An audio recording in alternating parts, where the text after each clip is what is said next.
Skolo Zezovuyotapang, and I am the chairperson of PEPSA. May I please ask the audience to please stand for the academic procession.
Ladies and gentlemen, you may sit down. Thank you.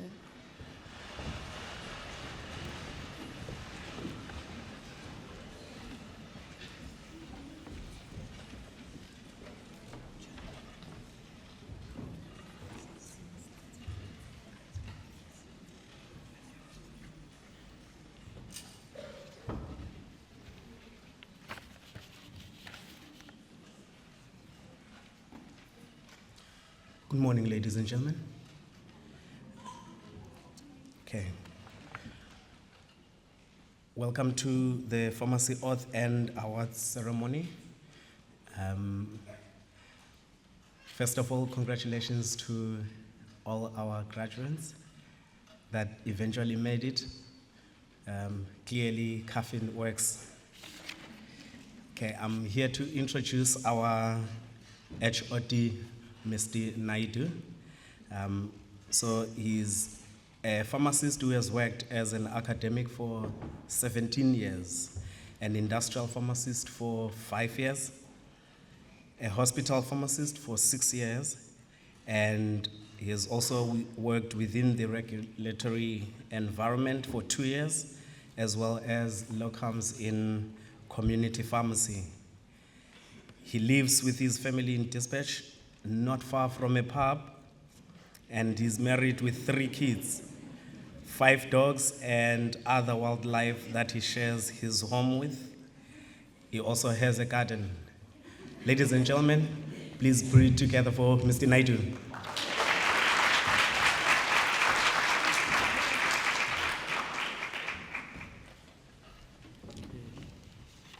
So, thank you very much, Jethro. Senior university officials, management, all of my academic colleagues, and of course the very most important guests for today, those who will be graduating later this afternoon, our final year class of 2025. More important than them, the parents, siblings, and extended family that carried them through the last 4 or 5 years of their studies.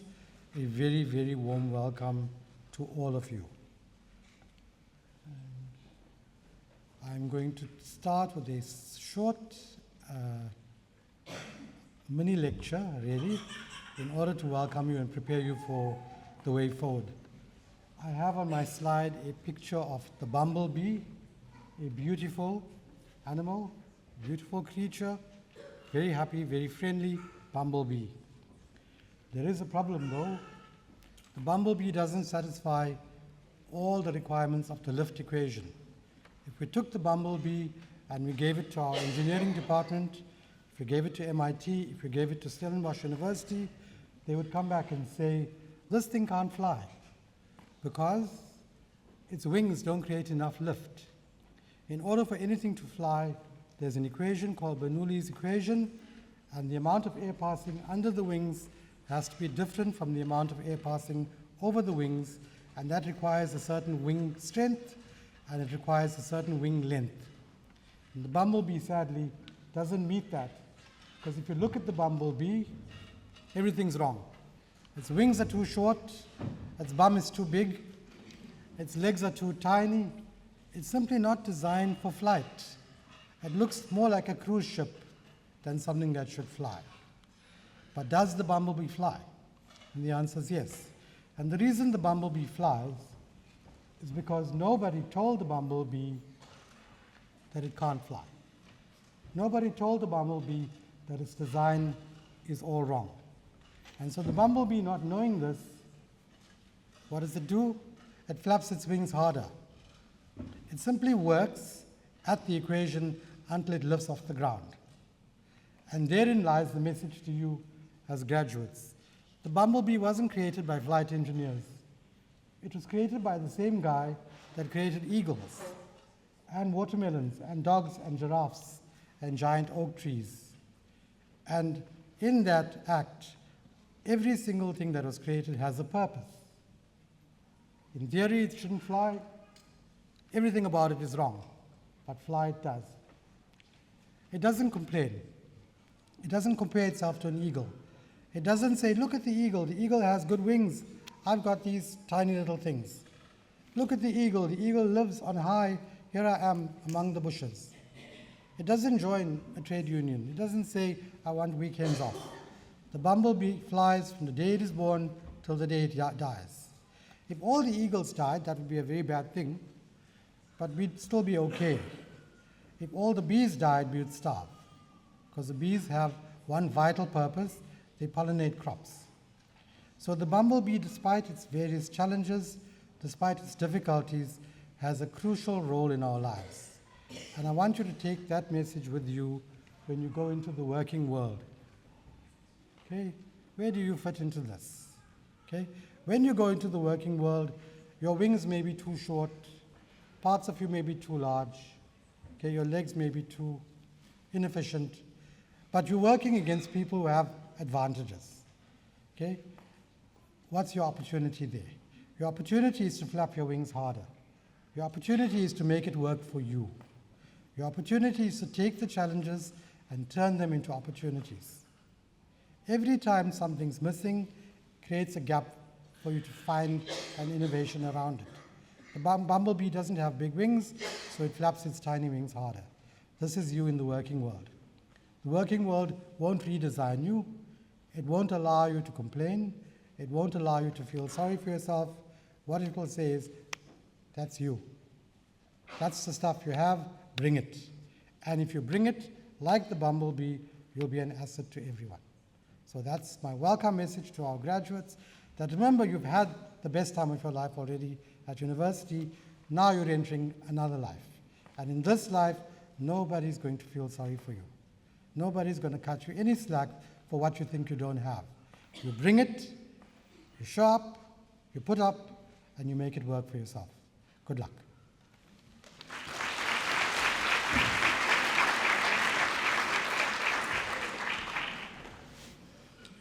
For those that just joined us, we welcome you once again. We are aware that there are parents in here.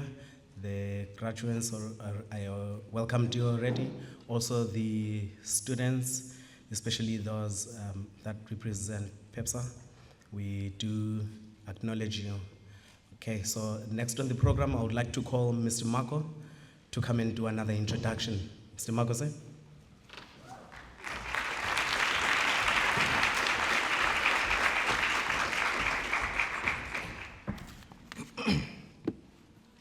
Thank you, Mr. Nkomo. Deputy Dean, Director of the school, Head of the department, colleagues, our new colleagues and our dear parents.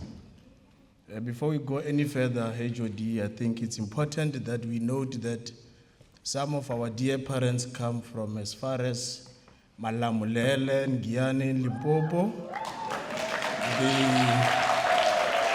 They come from as far as Germany. They also come from as far as Inanda in KwaZulu-Natal. And I think head of the department, they are here to see the collective that has kept their children sane for the past 4 years. And to our dear parents, we would like to thank you for entrusting us with your children. As you can see, they are now full-fledged pharmacists. Professor, well, okay.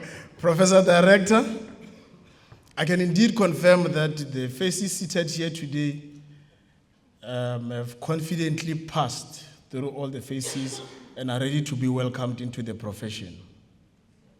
Colleagues and parents, in welcoming them into the profession, we have to do so by ensuring that they are welcomed by leaders who have served the profession immensely.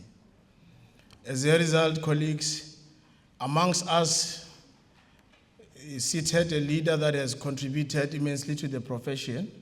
If you drive throughout the Port Elizabeth, or if you drive throughout the city, in every corner you will see a pharmacy named Clinicare.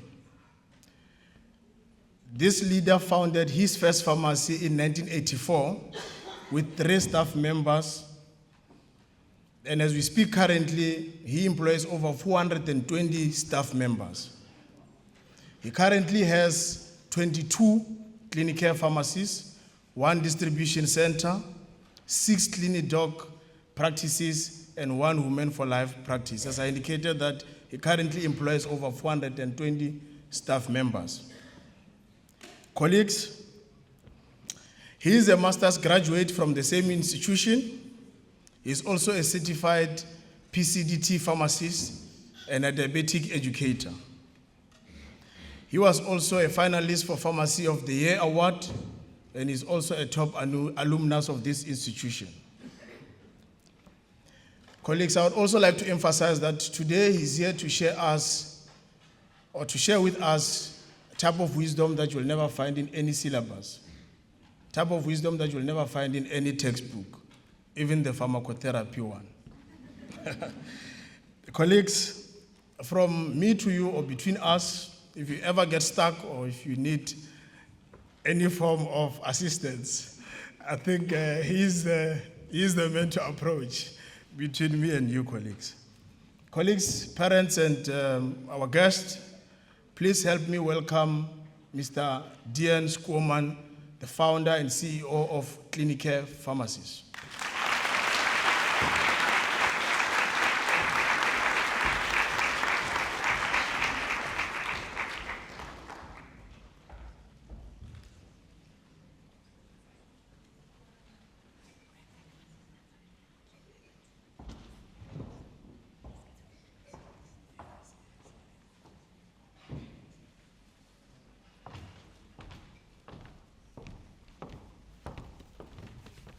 Just give me one moment. So I want to put my white coat on before you do, because I've been wearing it for 46 years already.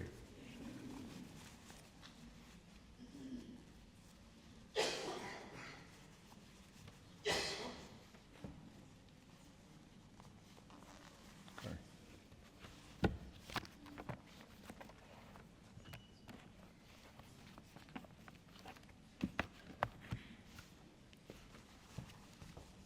Dear HOD, Naidu, Janet,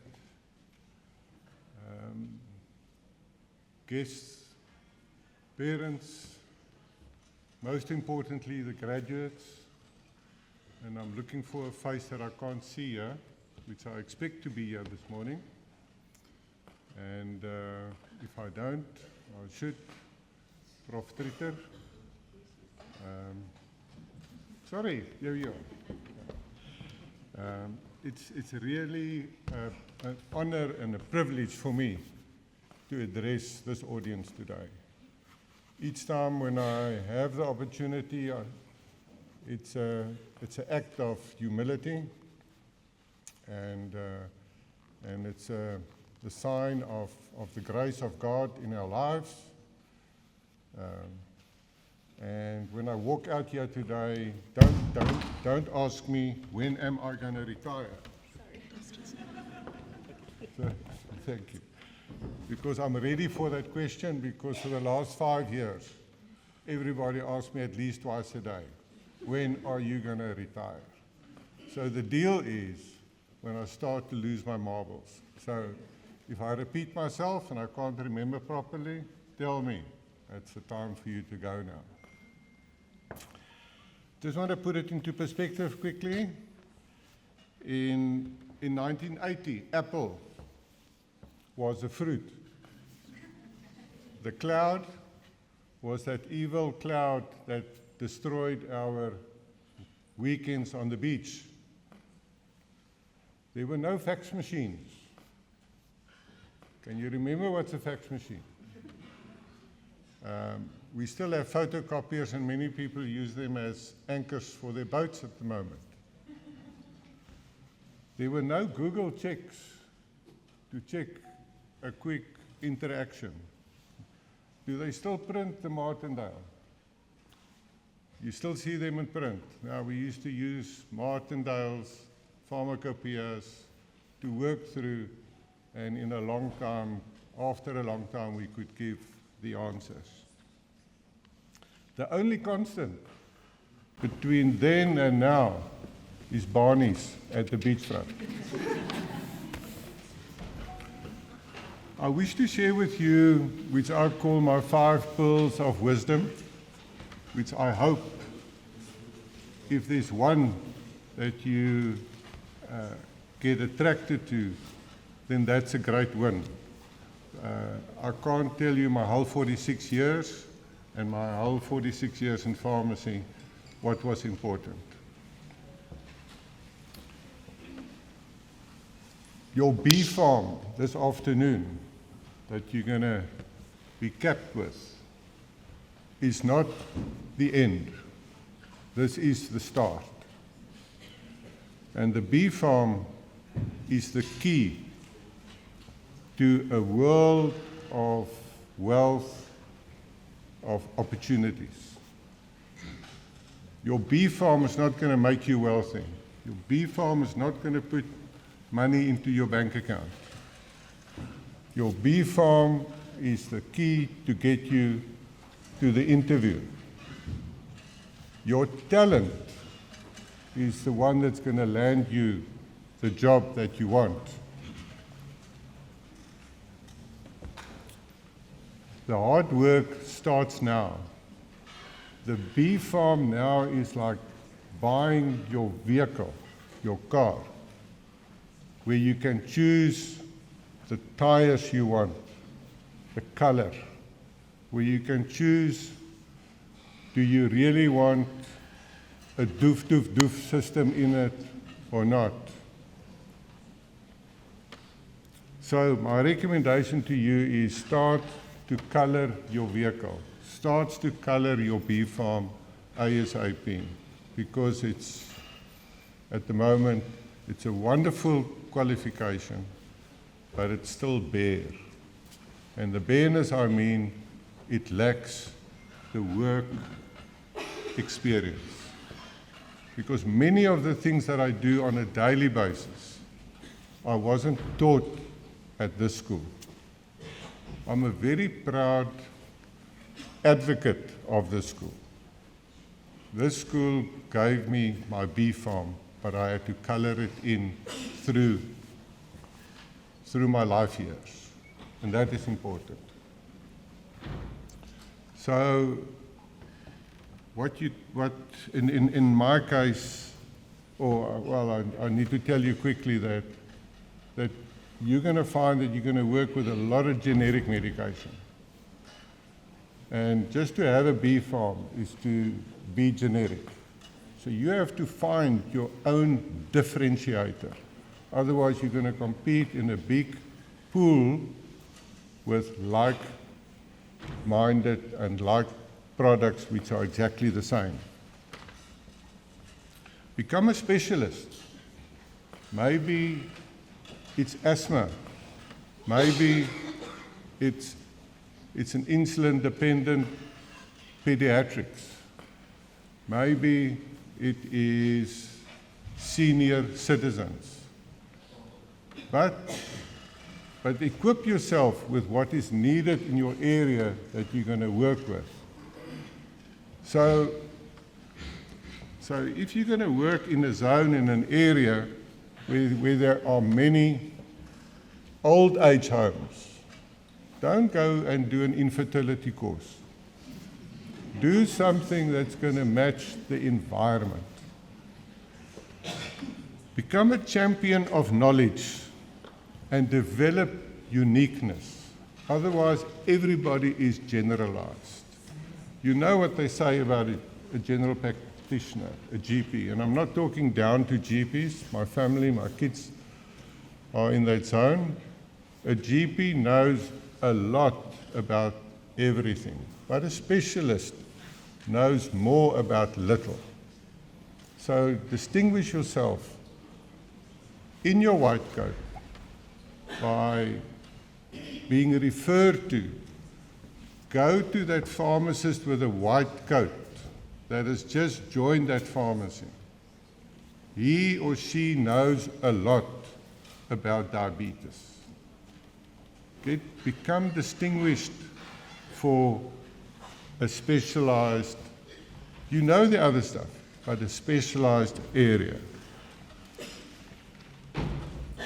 And this coat is a heavy coat. And this is why I like wearing this coat. I'm very proud of this coat. Not because of the brand, but because of this white coat comes a heaviness. It comes trust. Many years ago, there was a study done, and I'm not sure if it's still like that the general public trust pharmacists in a white coat more than what they trust their own pastors. And that was a big thing in my career when I was young, that it's a switch, that yes, we have got the trust of the public. Let's utilize it, and let's protect it, and let's not mess it up. This white coat is not there to protect your clothes. It is to take you forward. Look after it and wear it with pride. A pharmacist is a lifelong learner. And like you've had mentors, and you're going to keep on referring back to this lecturer and this prof and this doctor that taught you. I've had a gentleman in my life, which you might not remember, but he was a bastion of this faculty, Prof. Ian Wiseman. And when I was young, he told me,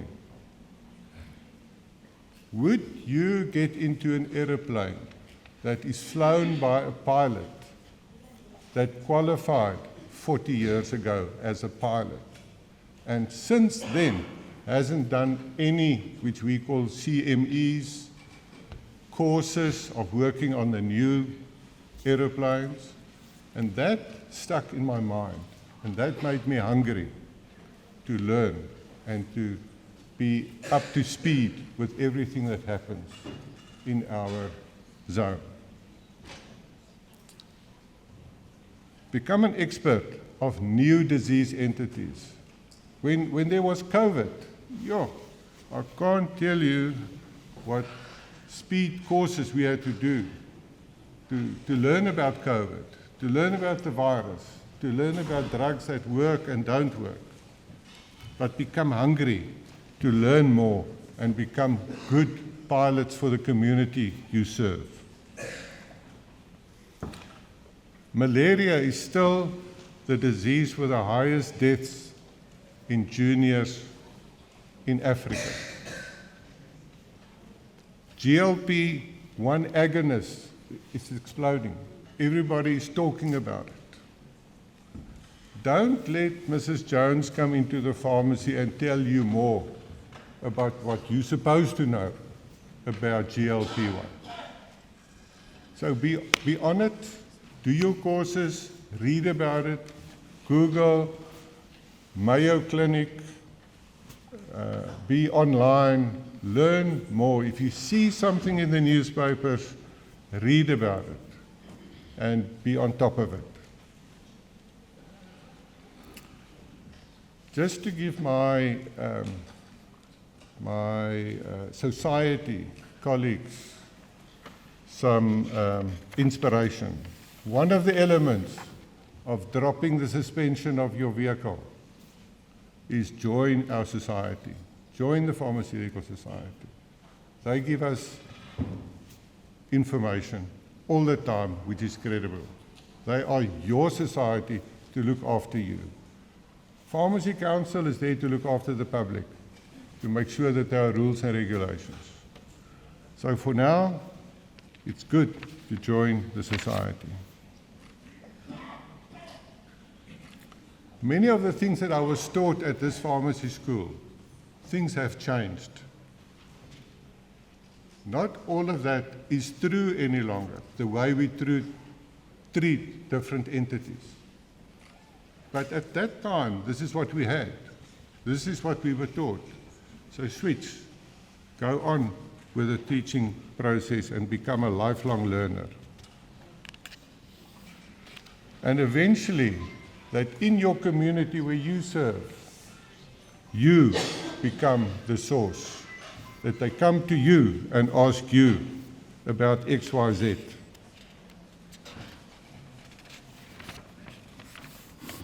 Then, thirdly, get involved in your communities. Don't hide behind the counter because you don't like people and you saw your 200 people today and you're exhausted. Become involved at schools, community clubs, old age home talks. Become the first port of call for knowledge for health issues, that they come to you. I find that many pharmacists, many members of the public, share more of their information, their health information to us than what they would do with their GPs. So have an open heart and have a friendly face when you speak and treat them. Become the glue of networking. Don't lose touch with what you've had here, what you've built up here. So important to join the Alumni Association. But for pharmacists, for pharmacy. I was privileged to go to Pearson High School. We just celebrated our 100th year of celebration of Pearson past weekend. And if I can tell you the joy I could read on the people's faces of actually seeing each other again after 50 years. Okay, the school was 100 years old. I did not celebrate 100 years being at the school. However, the importance of that, of building community in a community that is hurting, in a society that is hurting, in a country that is hurting. That just brought people together again. So become the glue between the old age home, and the patients and the doctors, that you are the first port of call to do that. Yeah, start an e-newsletter with health issues. And don't let me surprise you now. Start a TikTok reel in terms of talking to people, not only about the brand, but about health, and giving them credible information which can be proven. The fourth pill, I'm nearly done. Embrace AI. Embrace Google information. Make sure that it's verified and correct. Because we live in a changing environment. And if I can tell you, since I've started and what we've had now, I haven't seen a profession which is as dynamic as this one has gone through. And I think there is a wonderful future ahead with PCDT, with access to primary healthcare clinics, with access to certain chronic medications that you can repeat, which a doctor has made recommendations with. There's nothing stopping you to own a pharmacy with a clinic or more to serve a community where you come from, which hasn't got that. So, if the rules of rugby changes, I hope many of you know what rugby is. If the rules changes, don't fight the rules. Don't say, I'm not going to let the props lift the locks to jump in the line-out. If you do that, you're not going to get the ball, because the opposition has become good at changing when the rules of the game change. They started to become good at lifting their locks to get the ball. And you can't play this game if you haven't got the ball. So accept the rules have changed. It's not within your powers to stop it or play the old rules of the game. Become an agent of change. Join society, have an influence. The channels are there to assist if you are not happy with the rules. A computer can calculate a dose, but it cannot look a mother in the eye and tell her that your child will be fine. That is the human touch that AI cannot take away from you. Become your own identity, become your own brand, not this brand, your own brand, for what we as Clinicare live by is caring for you, caring for the community. So when a patient comes into the pharmacy, they must actually feel that empathy and that sympathy before they actually get their medication. So keep that, and I just want to tell you a quick story. I should have started by saying, and I'm not a writer every day, I'm standing on the shoulders of a good team, of a great team at Clinicare. My son is a pharmacist, my cousin is a pharmacist, we've got a family business. However, when Dischem started, my heart nearly stopped. I thought, now it's over, skidovers.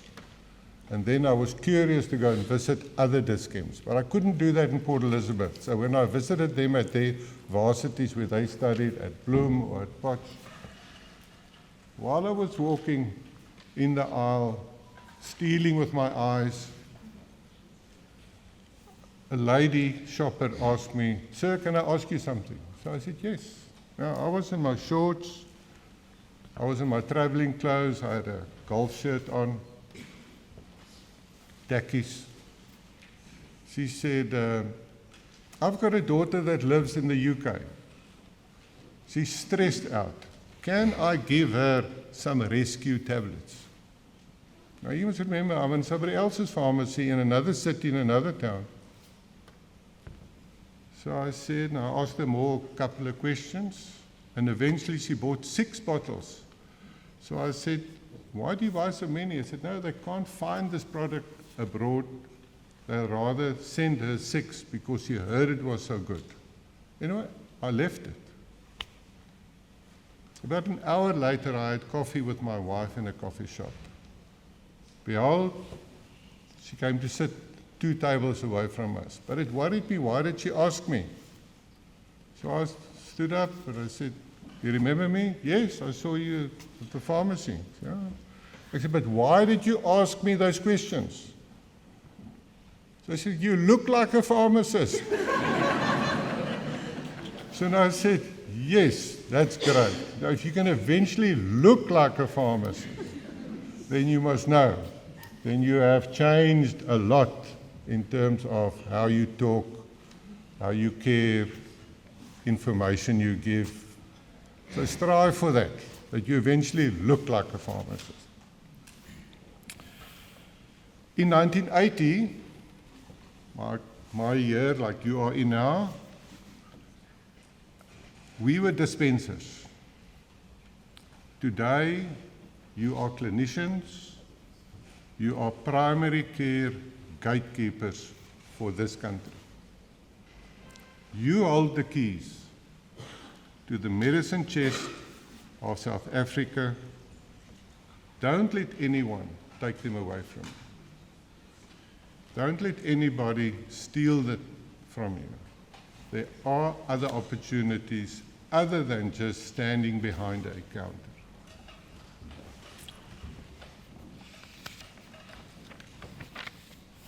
I'm going to end off, I'm going to speak to the parents and the families, those that have come from far, students that have come from far. You've paid the tuition. You endured those phone calls, Mom, Dad, when it's finals week, I'm quitting. I can't do this thing anymore. I'm not going to make it. You were the counselors of your own products. And now, eventually, they're here. So congratulations. It's great. And I've also sat in your position, and it's a moment of proudness. So congratulations. And then to the graduates, as you take this oath today, remember the white coat is heavy. It carries the weight of public trust. But it is also a privilege. You are entering a calling, not just a career. The oath should be the verbalization of your character, like looking like a pharmacist. That's got to be your heart. Yeah, and when things get tough, and they will, take a breath. Remember the lessons of the faculty, and maybe, just for old time's sake, you have one more round at Barnes. I need to share one thought with you, and that is the heart of a seasoned pharmacist. You will be challenged by people or patients who hasn't got money on them, but you can desperately see that they are sick. They need medication. They need further help. I've got staff in this organization that sits in this audience that have used their own money to get patients with an ambulance to an emergency room. And if you achieve that, I know that their heart is pure and their heart is good and they do it for the patients. So whatever you do to make your business work, not every transaction, you do it for financial gain. Invest in the lives of people. And when you love what you do, money will follow you. The blessing will come. And I want to end off with a blessing by, may the good Lord keep you tight. Go out there and make a difference. We'll be standing on the sidelines cheering you on. Good luck for your future.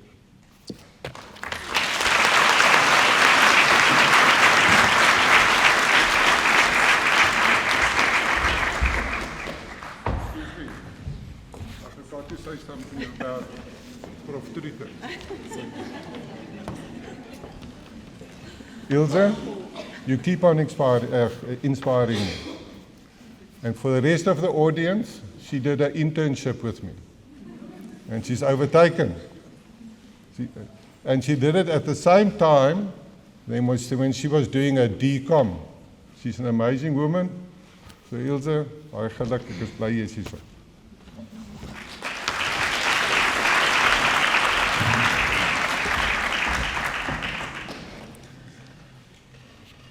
As you can all tell, we have a lot of amazing people in this place. It's good to rub shoulders with. One of the nuggets that I got from Mr. Suman is the fact that we should not forget what we learned from here. I know as a student, it's always a temptation to make sure that you study, you learn, go and write the exam and forget. And then you will see it later. So do not, I repeat, do not go with that temptation. Next on, I would like to call Mrs. Berry. She is one of the key organizers of this event. She is going to introduce some.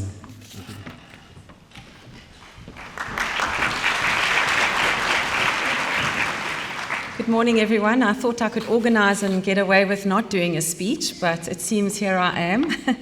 So I'm just going to read a little message from the Academy of Pharmaceutical Sciences. The chairperson, Mrs. Lorraine Tom, who was wanting to be with us today, and unfortunately she couldn't be with, so she sent a message. The Academy every year give medals for the top B Pharm 1, B Pharm 2, 3, and 4 from the previous year. So 2025, we've got a top, the B Pharm 1, 2, and 3 are sitting with us. They know who they are. You might not know who the top B Pharm 4 is, though, from 2025. So we will be announcing that.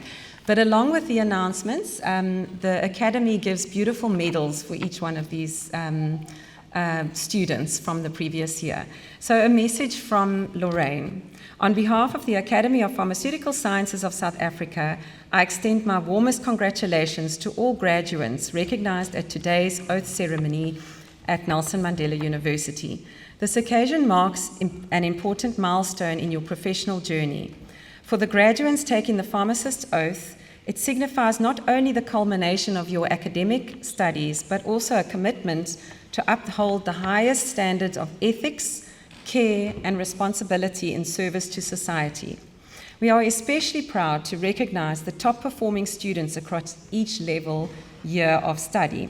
Through the Academy, which is the academic sector of the Pharmaceutical Society of South Africa, we celebrate and support excellence in pharmaceutical education nationwide. These awards reflect your dedication, perseverance, and passion for the profession. Although Lorraine is unable to join you in person today, please know that your achievements are acknowledged and celebrated.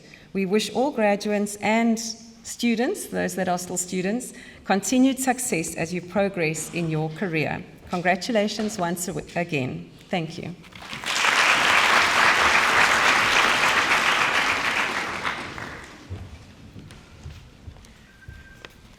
Introducing the person who's going to introduce PSSA, Representative Mrs. Pretorius.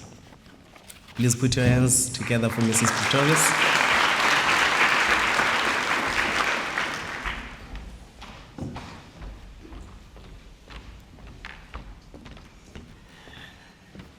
Good morning, everyone, our esteemed graduates, your parents, your families, my colleagues. Mr. Skuman, thank you so much for your address to us. I studied with Lorraine also a couple of years ago, so it's lovely to come full circle. If you notice, Mr. Skuman in his address mentioned the PSSA as the Pharmaceutical Society of Southern Africa. And you hopefully had his encouragement to join this wonderful society. It is a society that is on our side, that looks after us as pharmacists. And so it gives me great pleasure to introduce Mrs. Alice Lateghan, who is the local Cape Midlands chairperson of the PSSA. You might have come across her at Livingston Hospital in your rotations last year. I know that might seem a long way away, but she's been a pillar there in the pharmacy department for 23 years at Livingston, especially with infectious disease. So you would have seen her and hopefully had some clinical pearls from her in that time, but it's in her position as the chairperson of the Cape Midlands branch of the PSSA that I welcome her to the stage now. Thank you.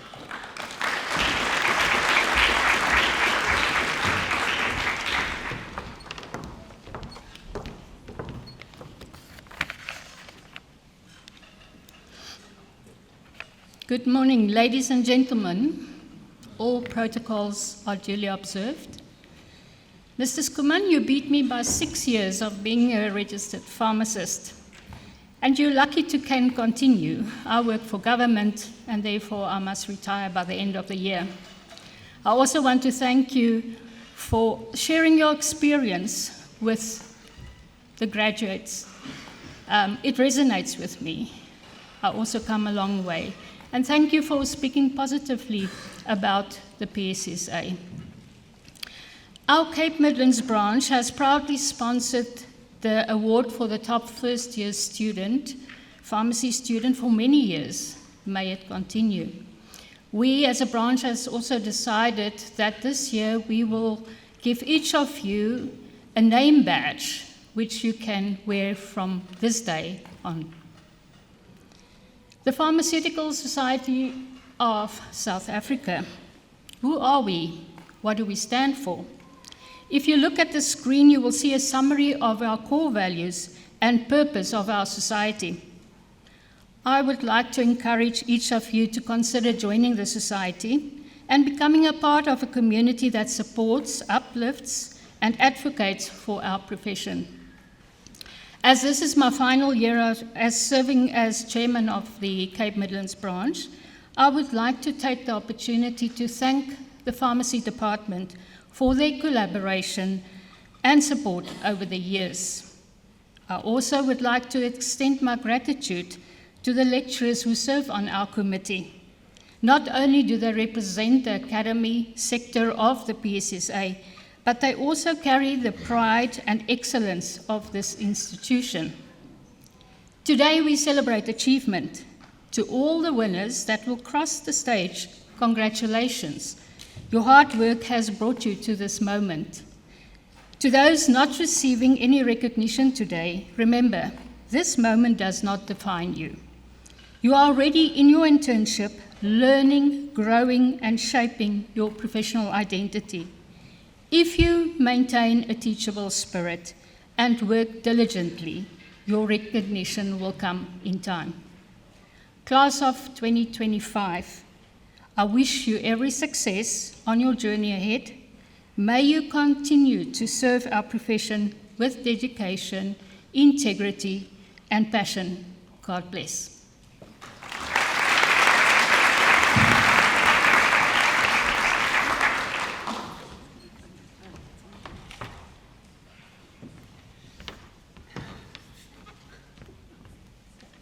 So,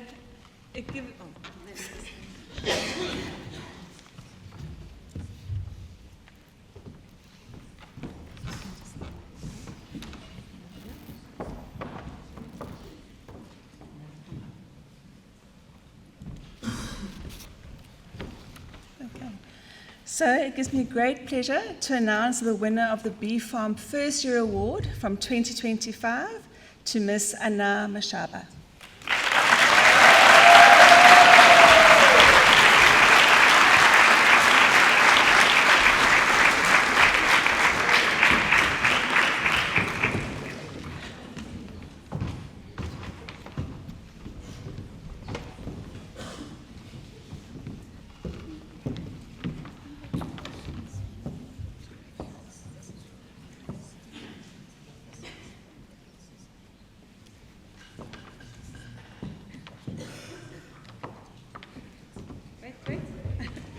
Come for photo.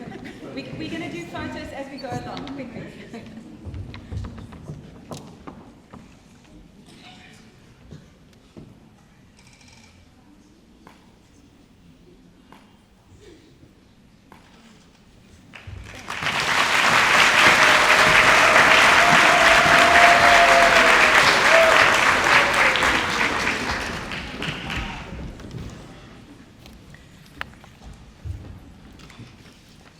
Okay, well done, Anna. I'm going to introduce to you Dr. Kupashe. She's going to be introducing a CLIC's representative. Dr. Kupashe.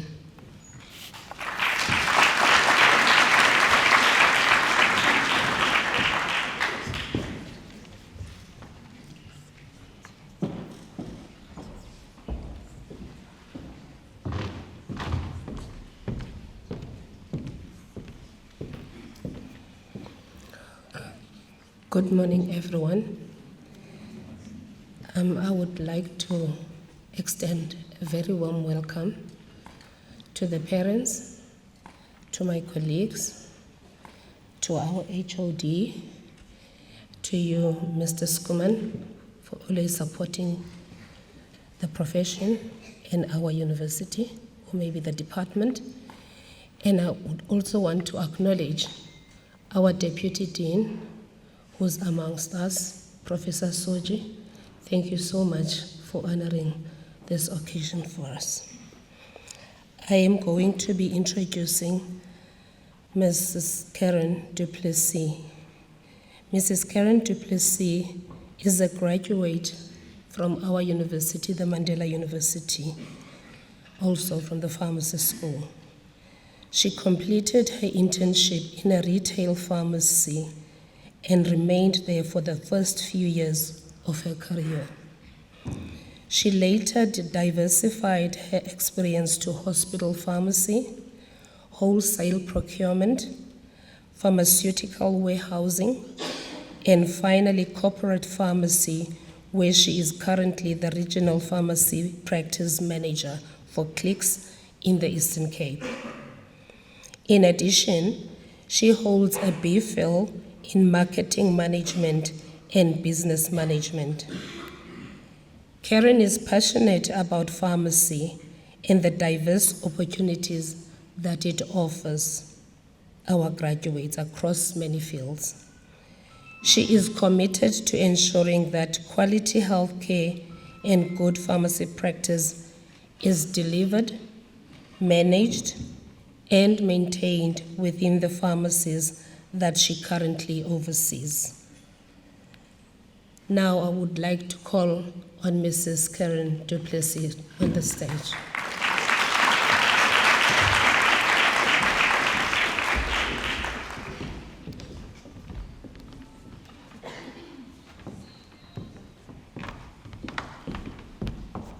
Good morning, everyone. You can switch to the next slide. Yeah. So this is just quickly, it's a great privilege and honor, I think, to be here. Welcome to everyone who is here.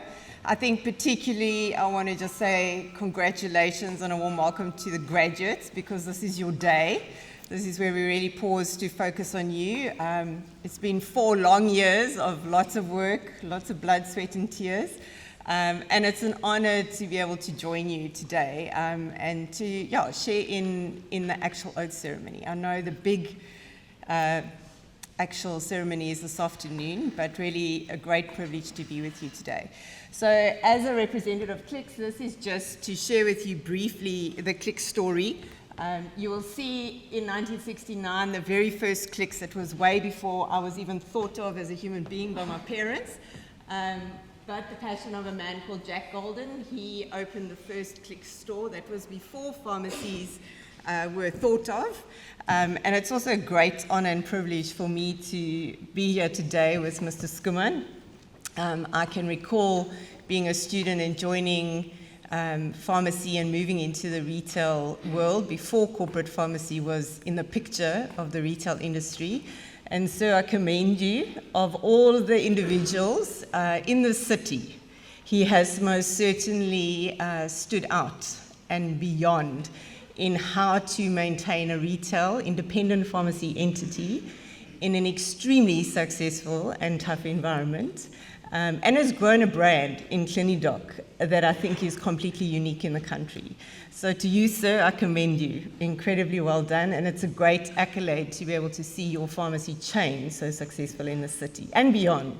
It's a little bit beyond just Port Elizabeth. So back to Clicks. The first pharmacy was opened in Sea Point, and I share this because, just as a sidebar, when corporate pharmacy entered, and licenses were able to give, I was very annoyed as a pharmacist, because I was like, well, what is the point? I've just studied for 4 years. Now the corporates are just going to come in, and how do I have an opportunity to actually own my own pharmacy? If that question resonates with you as I'm standing before you today, let me rest assured I have a man sitting just to my left in front of me that can show you exactly how it is possible. And so has the landscape changed? Most definitely has. Has challenges arisen? Most definitely they have. For both the corporate as well as the independent pharmacy, do they serve completely unique and different environments of pharmacy? Yes, they do. And so symbiotically together, we can work well to serve the community. And it doesn't mean that one has to exist without the other. So do not be disheartened when you see the likes of a Dis-Chem and a Clicks with retail entities also at play. There is a massive opportunity. I cover the whole of the Eastern Cape. I'm in areas like Aduchwa, I'm in areas like Kofinvaba, I'm in areas like Kwabaka. There are small communities there that corporate pharmacies cannot exist in because it's a tiny little community that needs pharmacists that can give dedicated care. And so there's a massive map of needs still in our country that needs pharmacists like yourself. We opened our online store in 2016, and in 2024, the 900th store opened for Clicks, and this year, actually, by the end of the month, the 800th pharmacy will open in Clicks.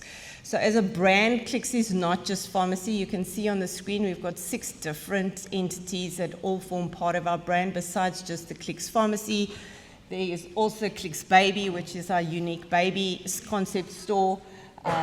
Body Shop, Sorbet, the ladies should particularly know about those. UPD is just our distribution wing, our pharmaceutical distribution wing. And then Unicare, which is a new entity that's just recently in the last 2 years joined the Clicks group, is a 24-hour pharmacy that I think there's only about 4 of them across the country. The first one was opened in Cape Town and recently one in Joburg, and there is one imminent to open in Port Elizabeth. So you can keep your eyes open for that. There will be a Unicare in Port Elizabeth shortly. But from a company perspective, it's been mentioned today, the scope of pharmacists is massive. Your opportunity lies not only in retail. And I think I can stand here today just to encourage you from a Clicks perspective. There's many different opportunities that you can get involved in, not just from a retail pharmacy perspective. We have head office opportunities where we have many pharmacists that are serving in various fields within our head office. We have our pharmaceutical wholesaler that also requires pharmacists to be involved. So the scope is not narrow, and that's what I love about the field of pharmacy, is that you have so many different aspects that your one degree can give you opportunity and scope across, and that is truly exciting. So from a Clicks perspective, I am proudly a clicker as I stand here before you. Never in my living life did I ever think I would join corporate pharmacy and be proudly part of a brand that really does make a difference in the community it serves. So I encourage you as you're going forth, especially for the 4th years. I want to share with you an African proverb. It's a quote by Thomas L. Friedman, and it says the following: "Every morning in Africa, a gazelle wakes up knowing that it needs to outrun the fastest lion. Every morning, a lion wakes up knowing that it needs to outrun the slowest gazelle. So when the sun comes up, you better start running." And so I want to leave that with each of the graduates here today, is that when the sun rises each and every day, which it's going to do as you launch into your new career, you better start running. 3 things. Constant effort. You constantly need to be working hard in order to succeed. Mr. Skuman is not where he is today because he got a degree, sat back and thought, how is pharmacy going to serve me? He has created a landscape of pharmacy in the city that is something to be exceptionally proud of. So what are you going to do in working hard constantly to get to where you need to be to?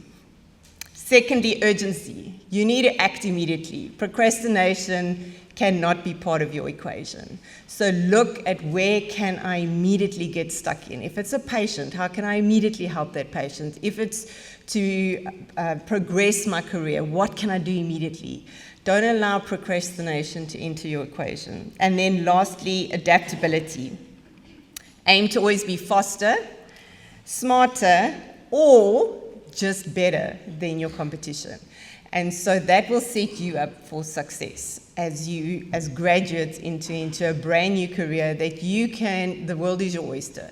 What direction you take, what success you become lies purely in your hands. But when the sun rises, you better get running. I wish you all the best. Thank you for your time.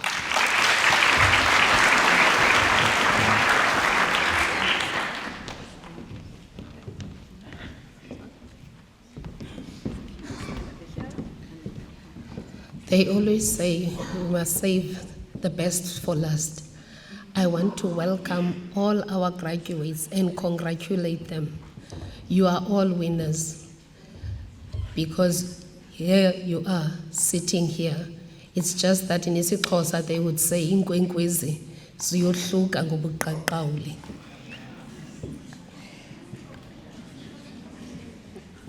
Now I call on Ms. Du Plessis to present the prizes and the certificates, and our HOD, will hand over the medals.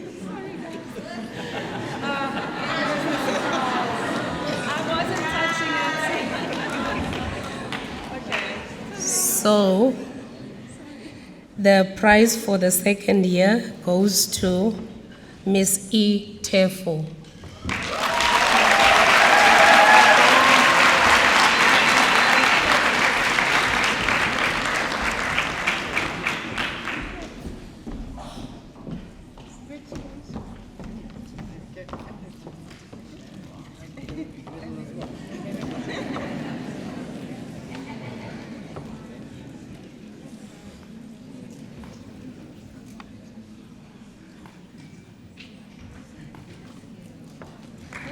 Congratulations, Emma.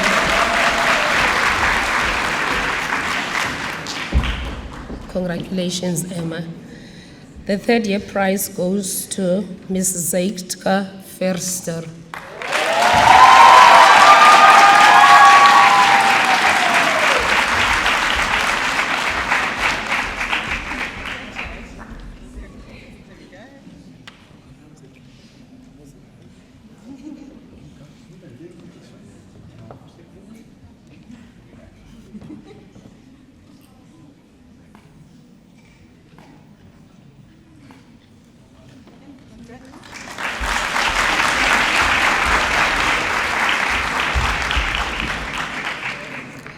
And the fourth year prize goes to Mr. Amar Davids.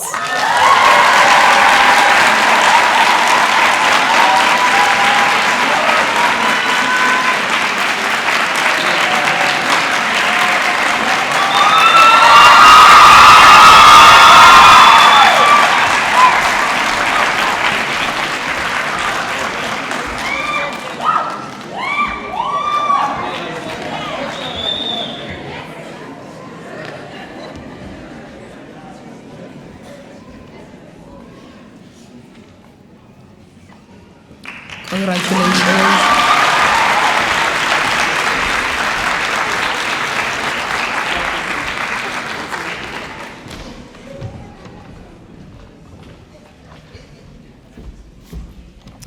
Well done, guys. Well done. Okay. I would like to call Mrs. Worthington to announce the top 5 BFARM 4 students, 2025.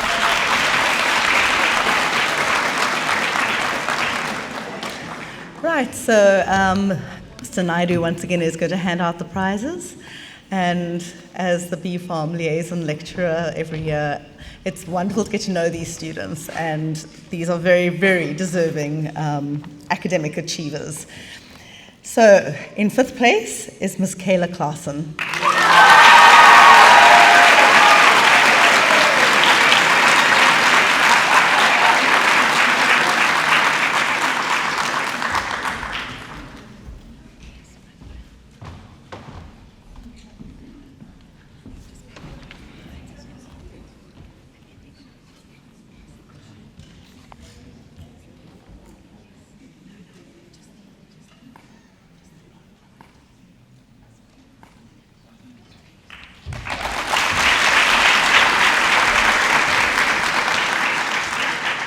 In fourth place, it's Yajna Ramlakan.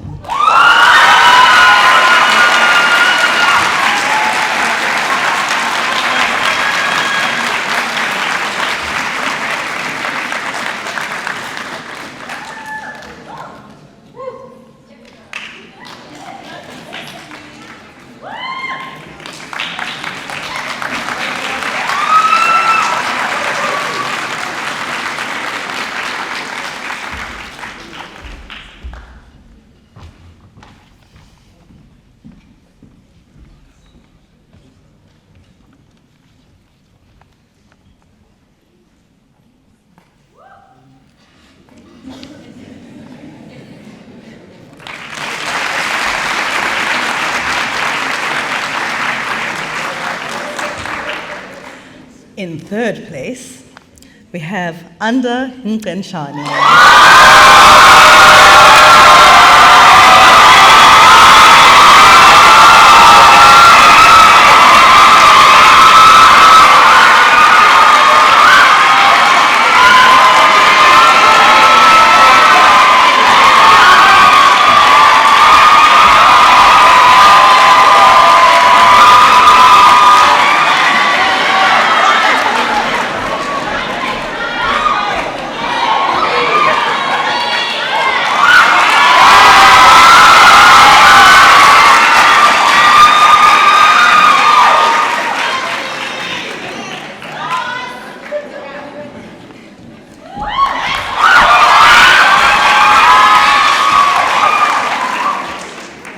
In second place, we have Amy Mateus.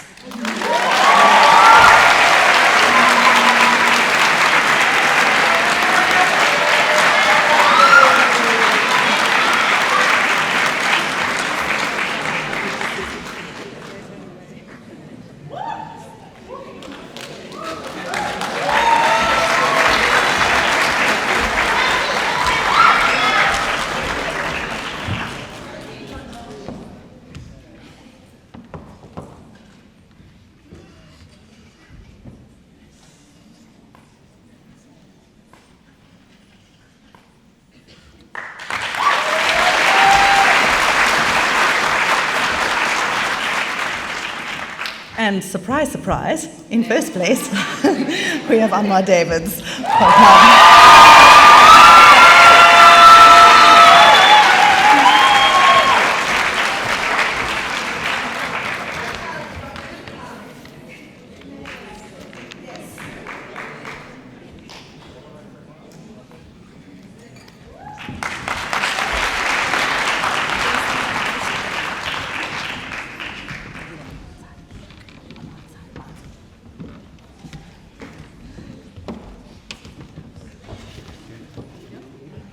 No, it doesn't matter. Well, it does matter. Come a bit closer together, guys. There we go. Do a side on.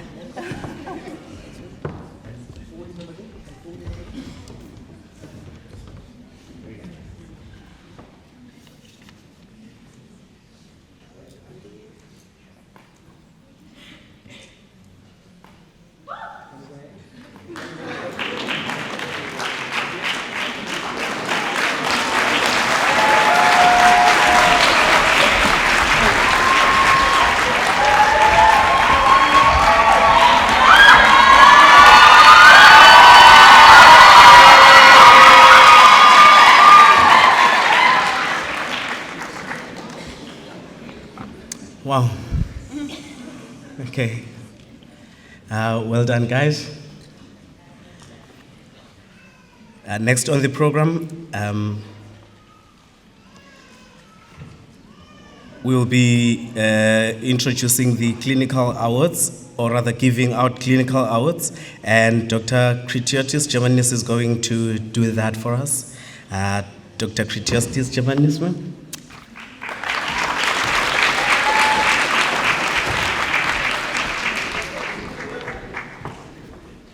Good morning, colleagues, graduates and families, and special guests. Each year I have the distinct privilege, one that never gets old, of announcing the top 5 clinical students in the hospital program. It is a time of great pride for our department, a moment of relief for the students, and in some cases, the first time that families are truly convinced that pharmacy does actually involve real hospitals and real patients. But before I reveal the names of this year's winners, it's apt, I think, to provide a little bit of background so we can understand and appreciate what these achievements actually represent. The Top Clinical Student Awards, established in 1994, were never intended to represent or to just look at marks. They represent something greater, something more demanding, the ability to translate knowledge into judgment, theory into practice, and lectures into decisions that matter, sometimes very much. Our hospital program is not a gentle introduction to clinical pharmacy. Students are spread across Livingston, Doringinza, Provincial, Elizabeth Donkin hospitals, and from the first week are immersed in the real world of hospital care, where patients are complex, workloads are real, and where medication charts do not politely wait for you to feel confident.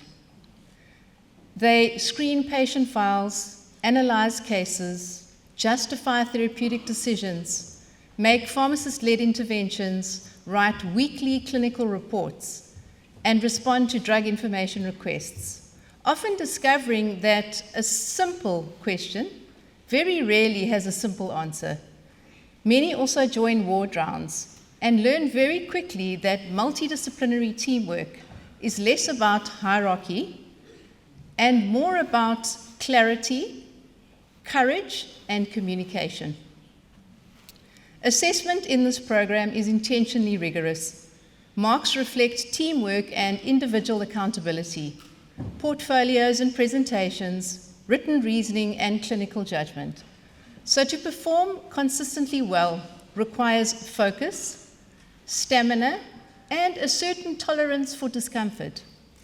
This brings me to a quote by the late Sir William Osprey, often called the father of modern medicine. He said, "Medicine is a science of uncertainty and an act of creativity." Clinical pharmacy lives squarely in that space. And these 5 students have demonstrated an exceptional ability to navigate it, both thoughtfully and responsibly. And so, with great pride, I present the top 5 students in the hospital program in 2025.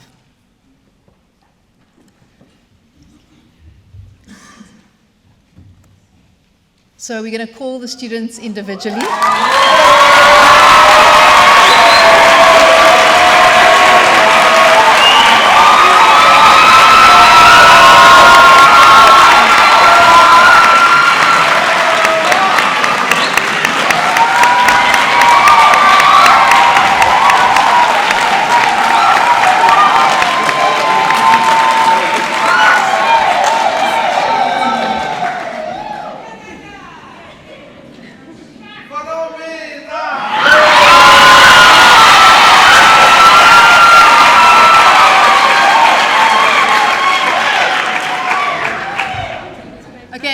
Things in reverse order. You clap and then I announce. So in 5th position, Mr. Chovela Midaka. You can give him another hand, no problem. Okay. And in 4th place, I know you already are clapping for her, but will Miss Saida Musa please come up?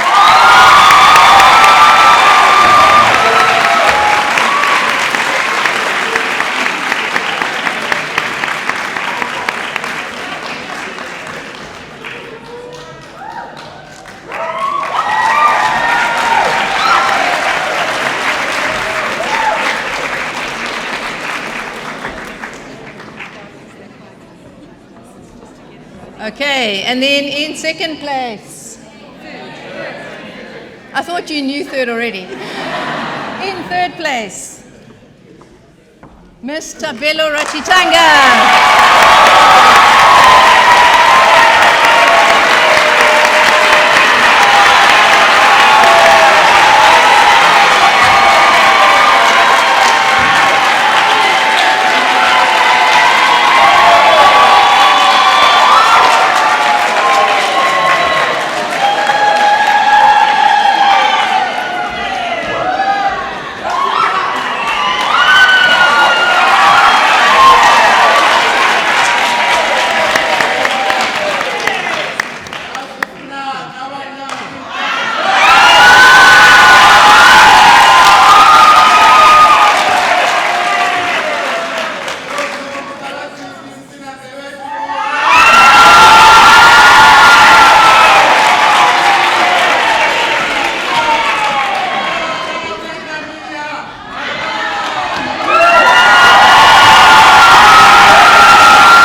goes to Miss Shauna Fourie.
Well done, ladies and gentlemen. Okay, now looking at the time, I think we're a little bit behind, so we will move. Dr. Tambuza is going to be giving us an intro to ZRE, ZCE elective projects and giving the awards to the winners. Dr. T.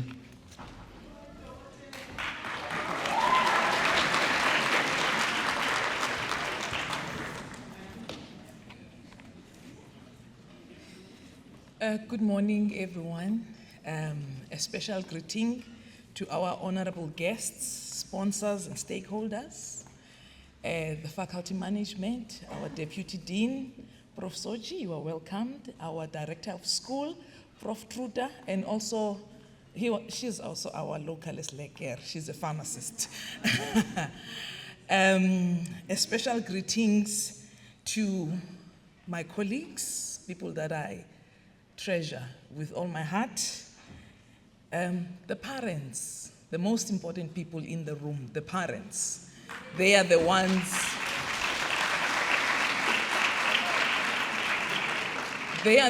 who had to sponsor trips to go and see photosynthesis and a field trip to the library. and of course, our new pharmacist.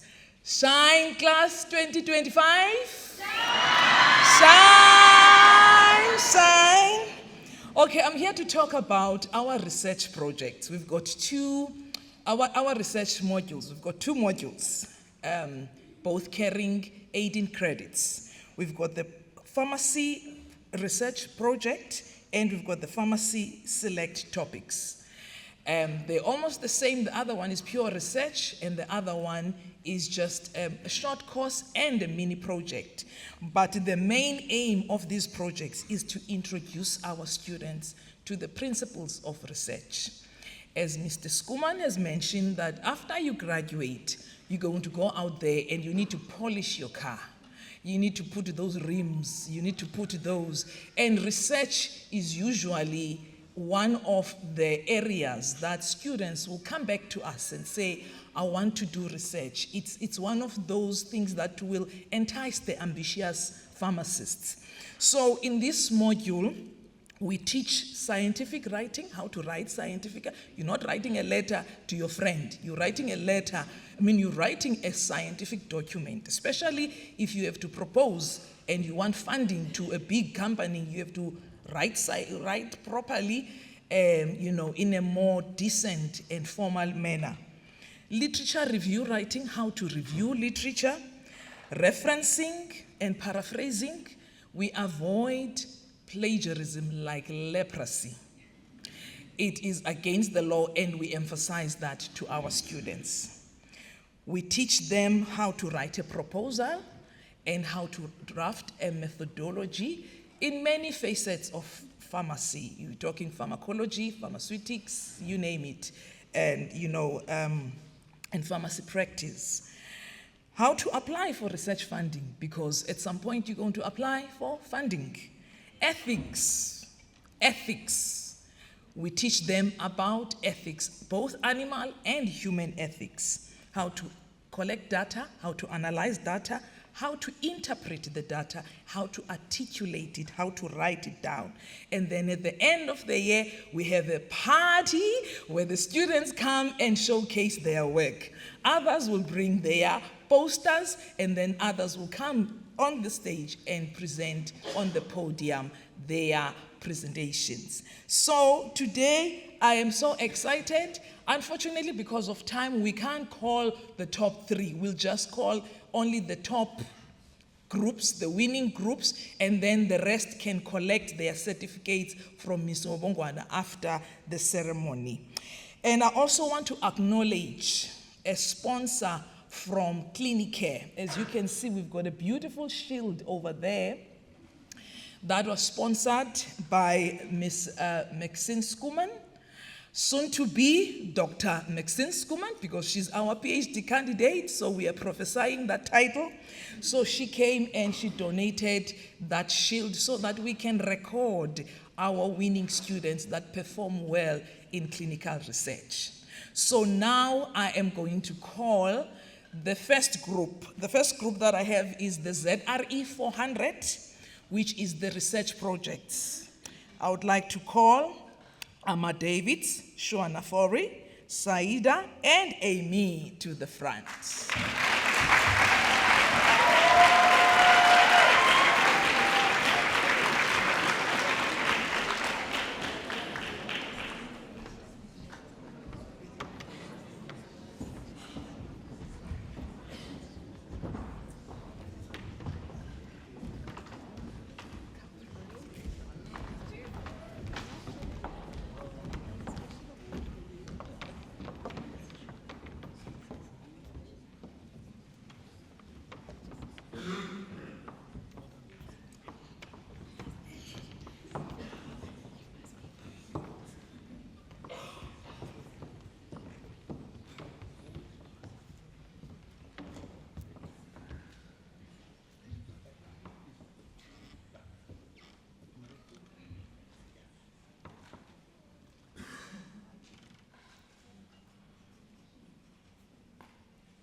And then the winning posters for the ZCE 400 module, Cindy Lee, Mr. Patel, Miss Blessing Chauke, and Miss Andrea.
Thank you, Dr. Tambuza.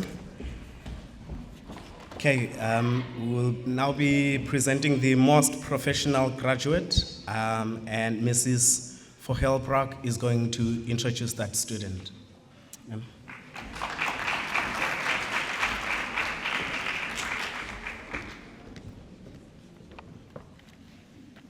Good morning, everyone. This next award, the Jane Reshworth Award for Professionalism, is especially meaningful. Voted for by the pharmacy staff, it recognizes excellence in all aspects of professional practice, not just in what we do, but in how we do it. It is named in honor of our colleague who passed away 3 years ago, and it's my privilege to present this award today, as Jane was not only a colleague, but my friend for 40 years. So before we honor this year's recipient, I'd like to share a little bit about the person behind this award. I first met Jane when we were about 7 or 8 years old in junior school, and it's a moment that has stayed with me ever since. Like many childhood friendships, ours didn't begin perfectly. I started by calling her Jane the Pain, which she quite rightly didn't appreciate at the time. But she forgave me, and even then, you could already see the grace and the compassion that would come to define her. I will always be in awe of Jane's calm and centered nature, and those who knew her will remember that she was effortlessly kind. She treated everyone, patients, friends, family, strangers, with respect and genuine care. For Jane, professionalism was never just about competence. It was about compassion, integrity, and empathy. She knew how you treat people matters just as much as what you know. As pharmacists, we are taught when counseling patients to put the most essential information at the beginning and at the end, because those are the moments that your patients will remember the most. But information alone is not what stays with them. Long after the instructions are forgotten and the details have faded, your patients will remember how you made them feel. So this award exists to recognize those who live that truth in their daily practice. This year's recipient reflects those values through the respect they've shown, the compassion they've demonstrated, and the way that they have treated others. I'd now like to call on Ms. Charlie from PPS to present the certificate and prize.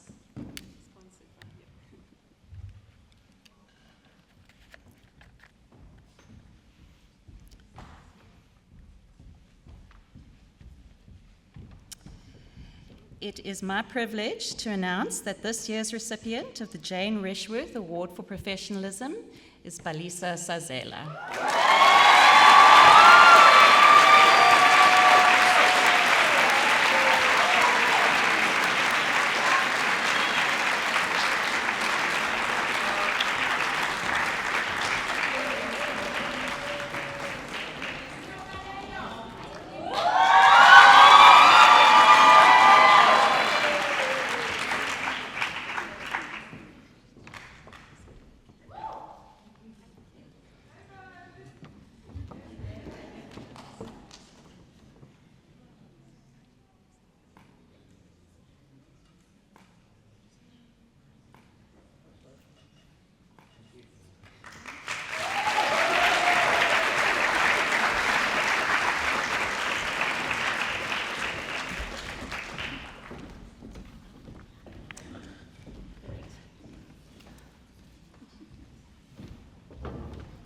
Well done. I would like to call Prof. Bodenstein to introduce Prof. Tritter.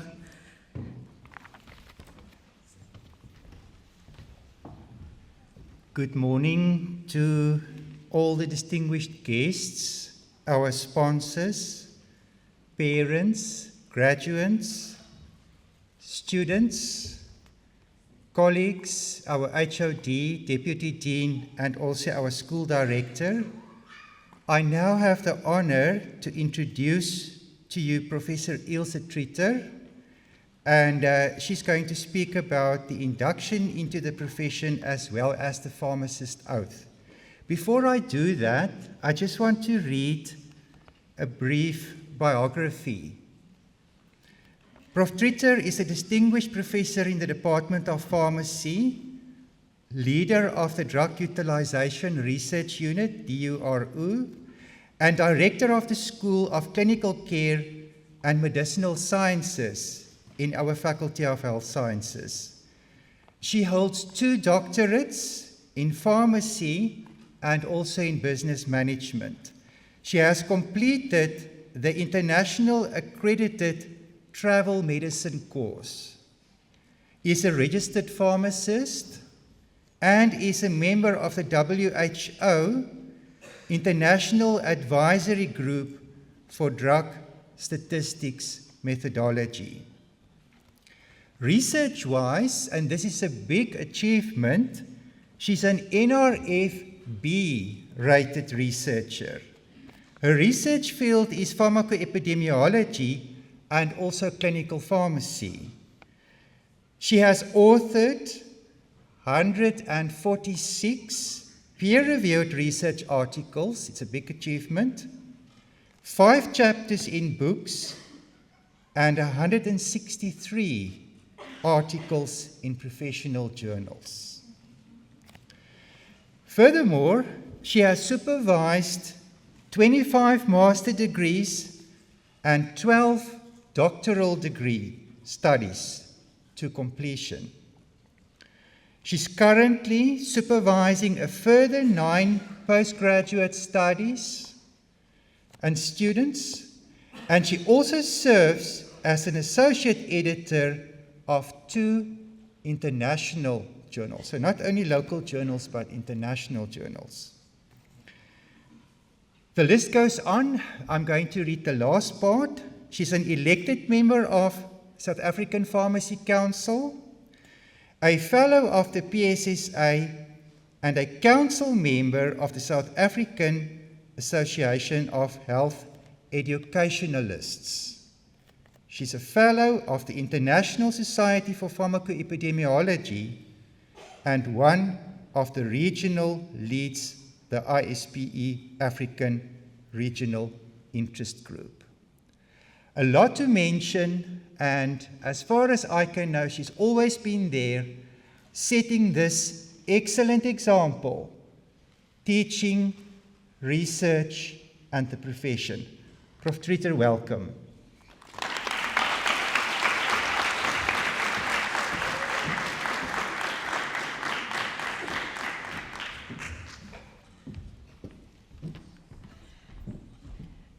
Thank you very much, Prof. Budenstein.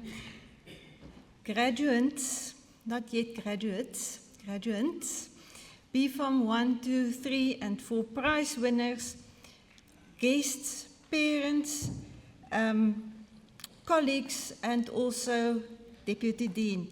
It's my privilege this morning to do the Pharmacist Oath and Awards ceremony. Induction into the profession of pharmacy, and it consists of 2 separate parts that I'm going to integrate. But before we go there, I can't see the slides here, sorry.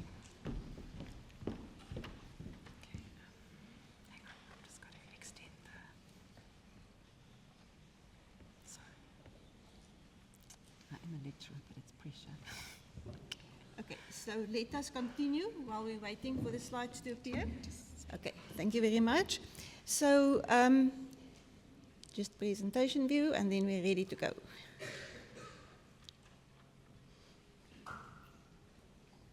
Perfect. Thank you. Sorry about that. Yes. Okay, thanks.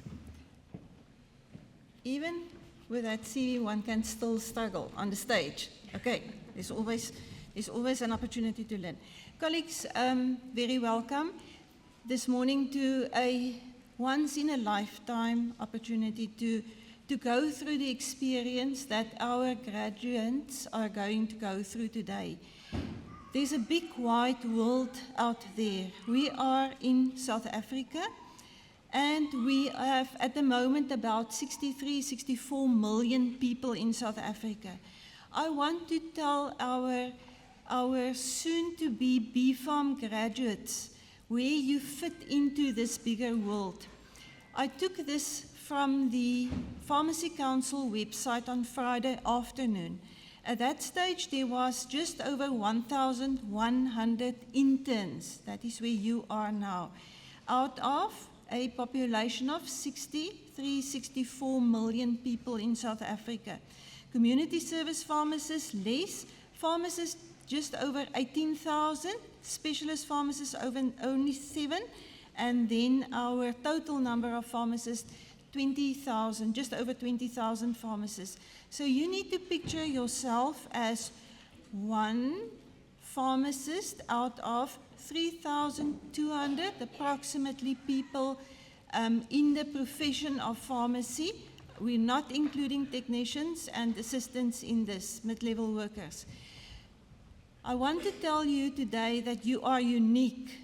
You are jumping now into a lonelier place, and you're already 3-4 months into this lonelier place compared to where you were when you did your B.Pharm degree, when you were part of a very close knit group and lots of friends and family members around you.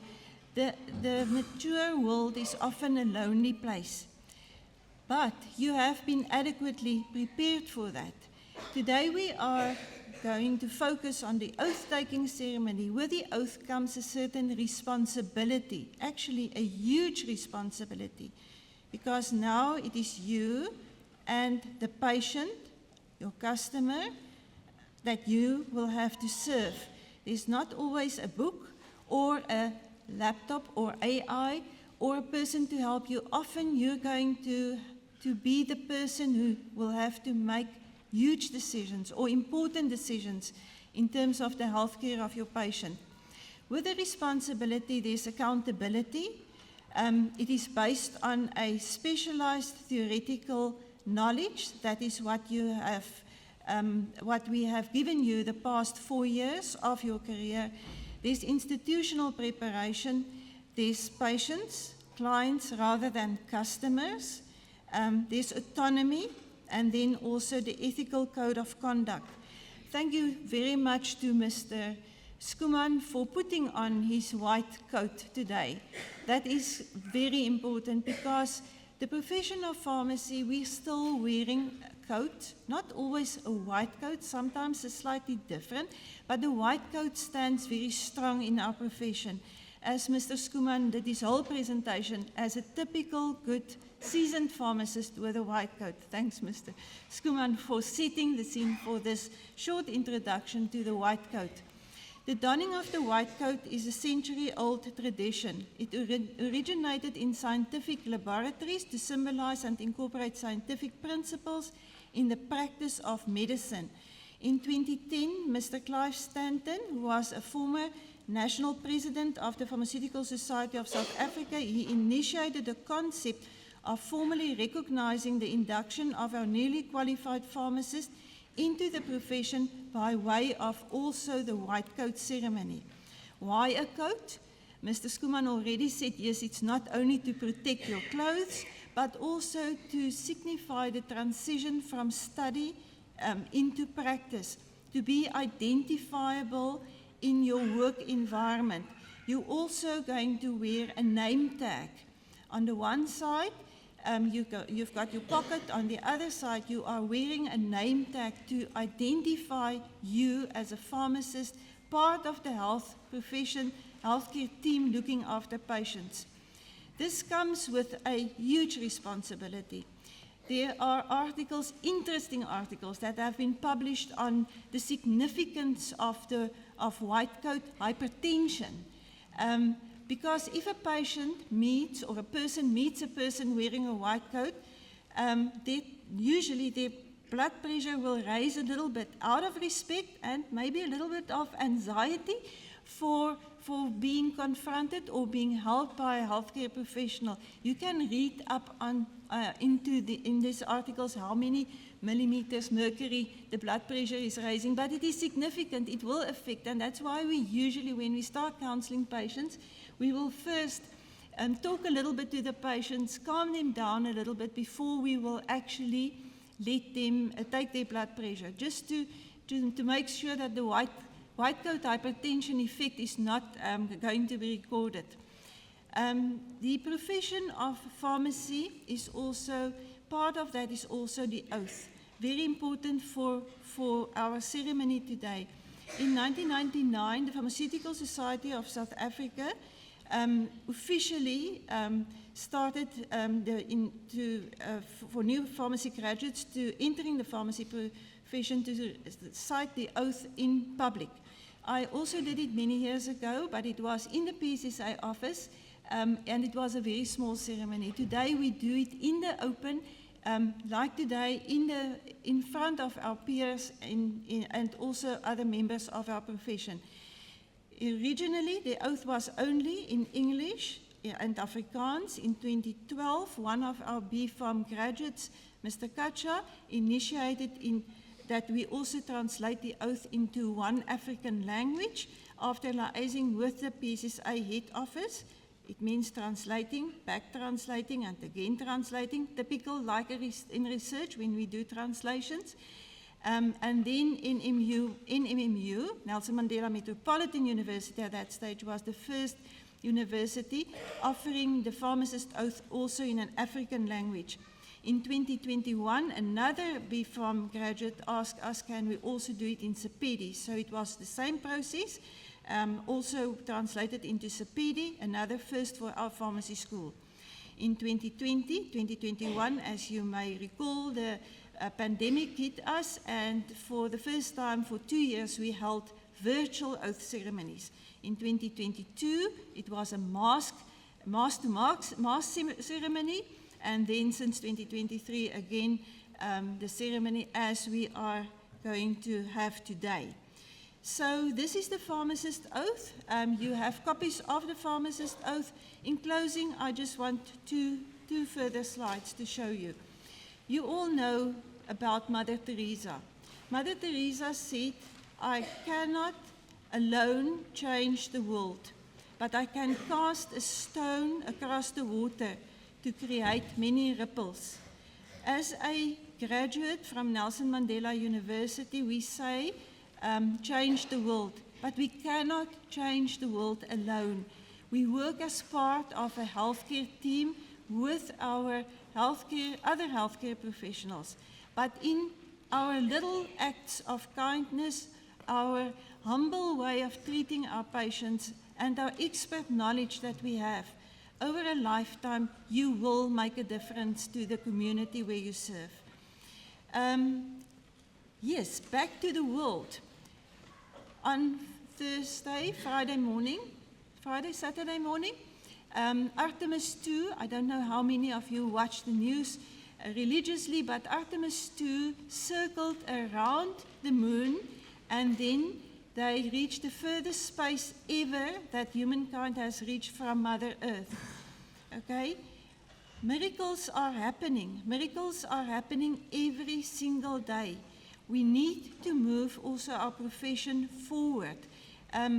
As Mr. Skuman also said, and some of our other speakers, it's a dynamic profession that you are entering. It is not a profession that will look the same in 10 or 20 years from now. It is our responsibility to work towards bettering our profession. 1 year from now, you will wish you had started today. I think the Artemis 2 project was also like that. It was a dream that came true. And also in your life, you must have your dreams. You must embrace life. Life is a journey. Live it to its fullest. With that, I want to congratulate our graduates, our BPharm, for soon to be called graduates this afternoon.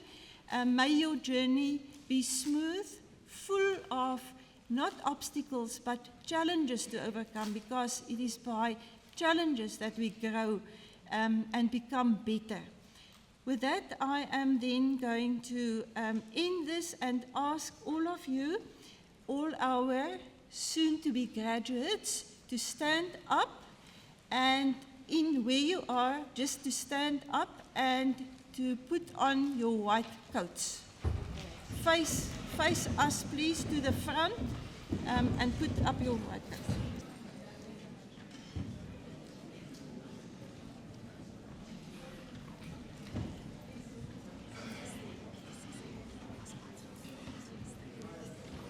Okay, so at the moment, please all of you face to the front so that you face the podium, so that you face the staff, our Deputy Dean, our guests and my colleagues. And then a photo will be taken. And while the photo is being taken, I want to again say a huge thank you to the Pharmaceutical Society of South Africa for sponsoring these badges. They are very special and very precious to us. Thank you, PCSA. Okay, now is the moment, all the photos taken from this side. Now is the moment where we're going to ask you to turn around and to face the audience behind you, the parents, the friends, the colleagues behind you for...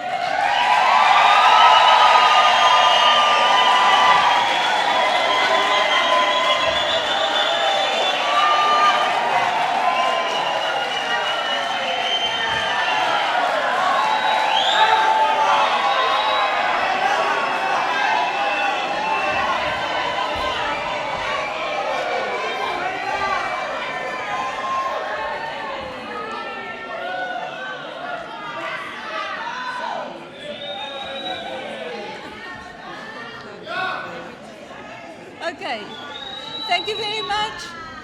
All the photos taken. Last chance. Last opportunity for a photo. Okay.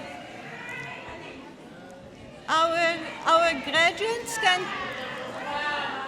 you can turn around back to face the audience and you can sit down. Thank you very much. I will see all of you this afternoon in the Sports Center for graduation, and with this I'm handing over to Mr. Masebe. Thank you very much.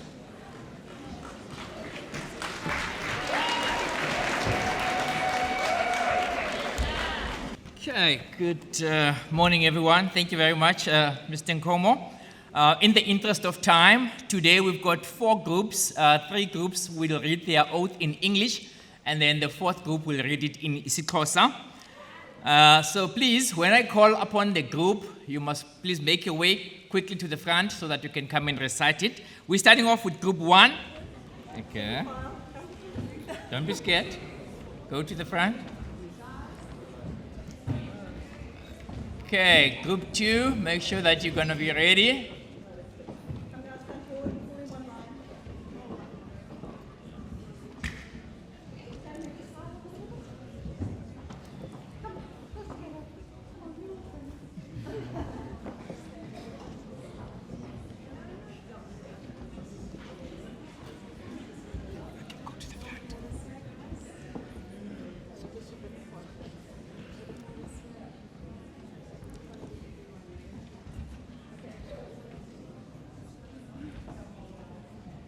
All right, is everybody ready in group 1? I'm going to be leading it, and then you just follow through.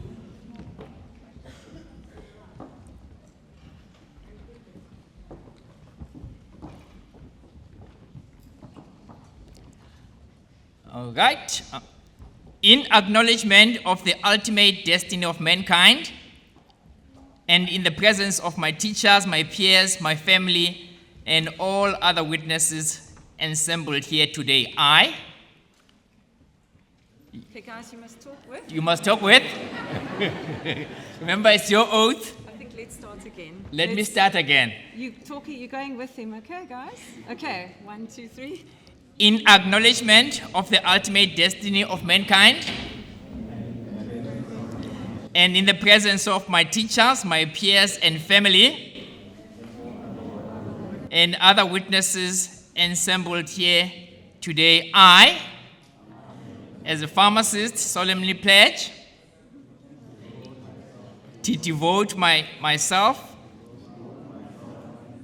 to the well-being of humanity and to the relief of suffering, which I now regard as my calling in life.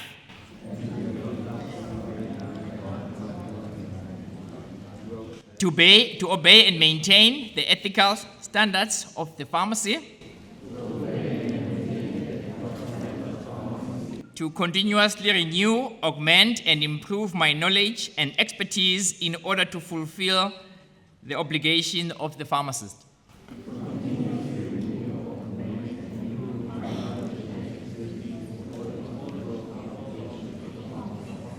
To uphold the profession of pharmacy as a custodian of medicine,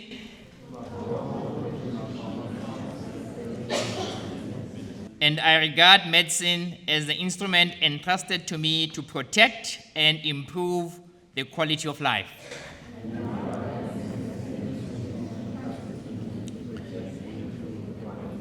Not to divulge improperly any personal or confidential matter, directly or indirectly,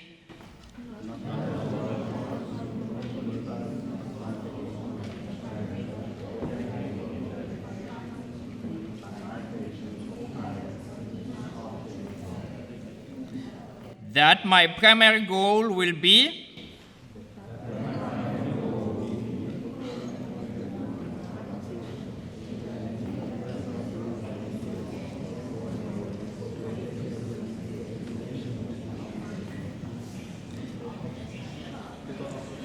to cooperate with other healthcare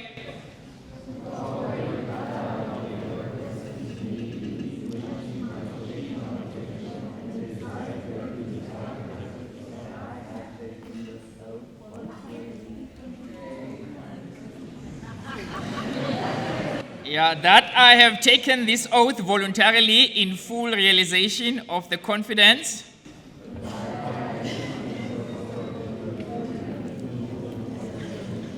I now go forth to discharge my duties to the best of my ability and through to the dictates of my conscience.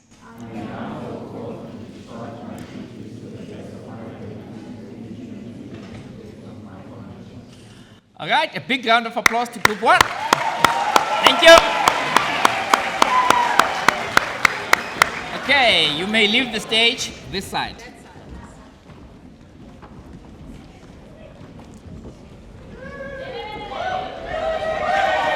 Maybe read with them, but away from the microphone, and rather let them just read. You don't have to think to make it quicker. I think so, yeah. Just lead them.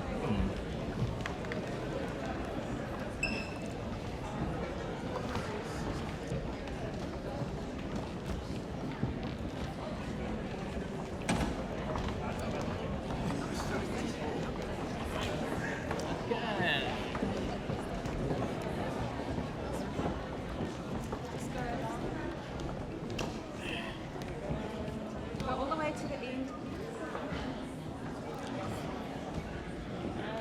Has everyone got a space? All right, is everybody ready? Group 2. Let's try a different way. Okay. Okay, I'll just lead the first sentence and then you follow through. In acknowledgement of ultimate destiny of mankind.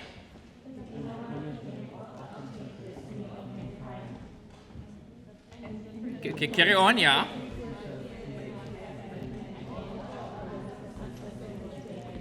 I, as a pharmacist, solemnly pledge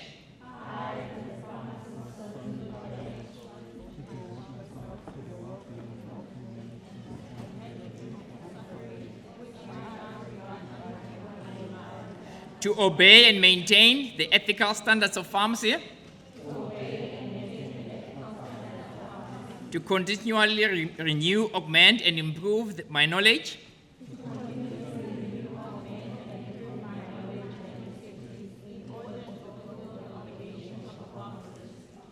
to uphold the profession of pharmacy,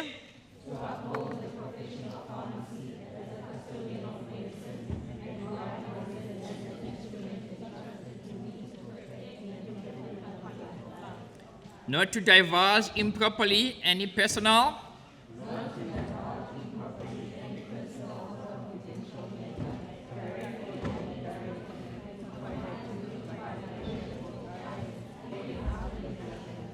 that my primary goal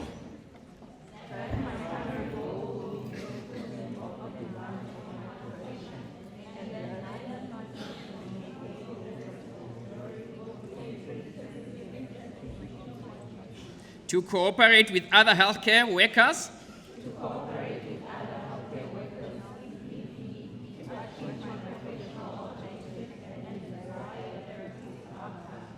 that I have taken this oath voluntarily.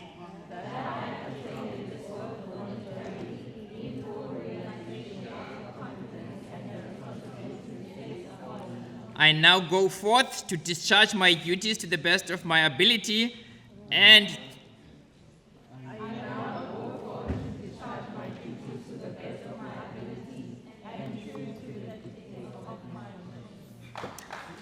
thank you, Group 2. This way. Okay, leave the stage to your left.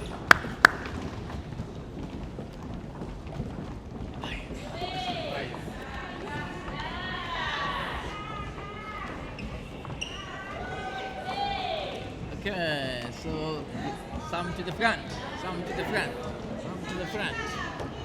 Okay, so we're keeping you the channel today. Well done.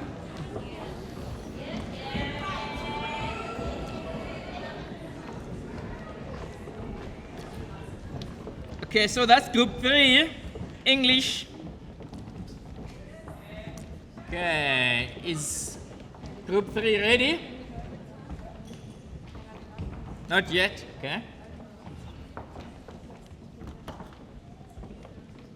Okay. Come this side.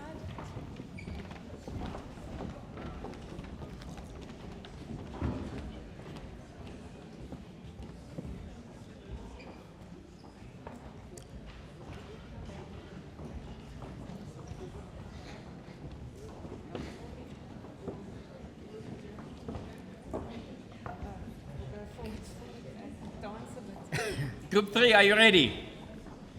Okay, we're starting in 3, 2, 1.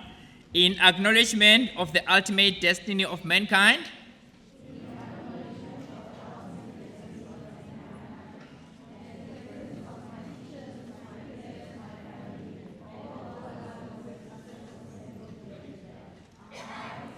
as a pharmacist, solemnly pledge to devote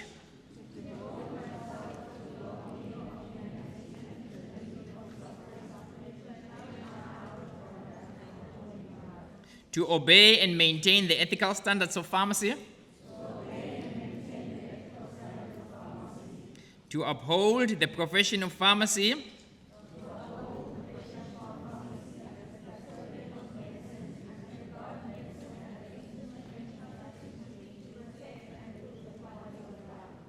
not to divulge improperly any personal or confidential matter,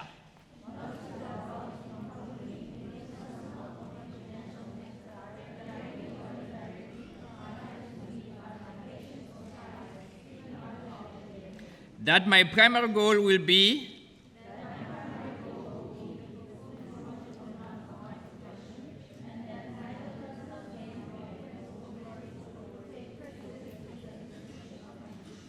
to cooperate with other healthcare workers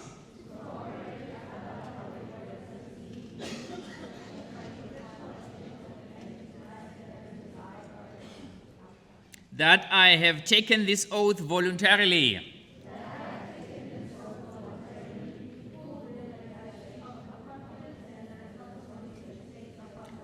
I now go forth to discharge my duties to the best of my ability and through to the dictates of my conscience.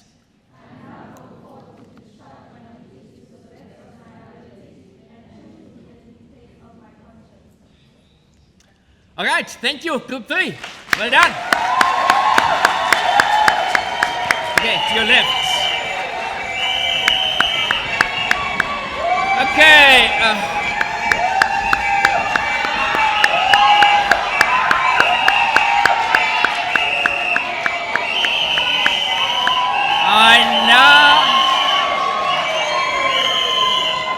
I now call upon Group 4. Thank you, audience. Group 4 will be reading the oath in isiXhosa.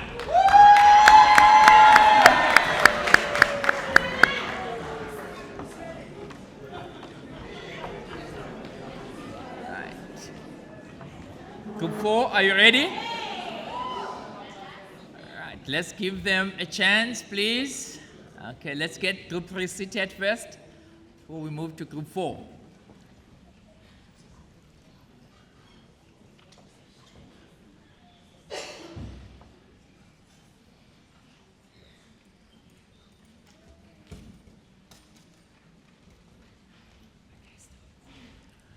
All right, group 4, are you ready? You may start.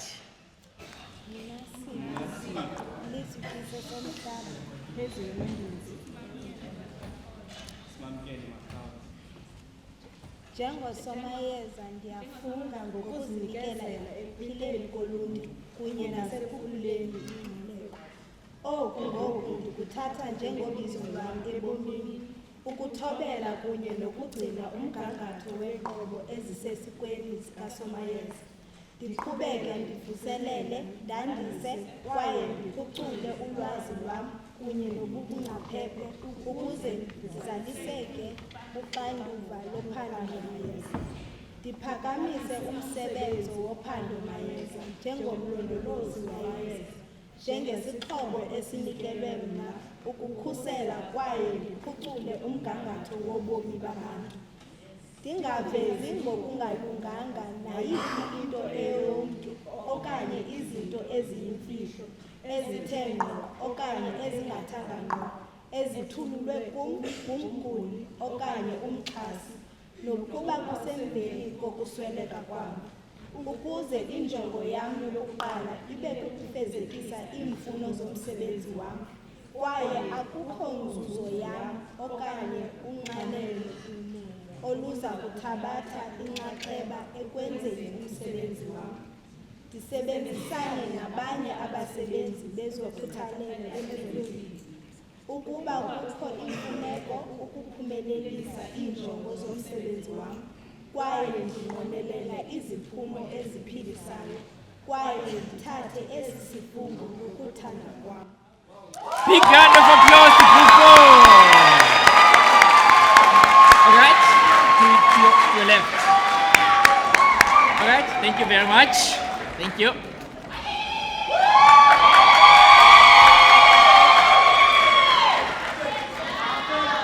Thank you, everyone. Thank you, Mr. Masebe, for that call. I will call Ms. Notia to come and do thanks as we are about to close.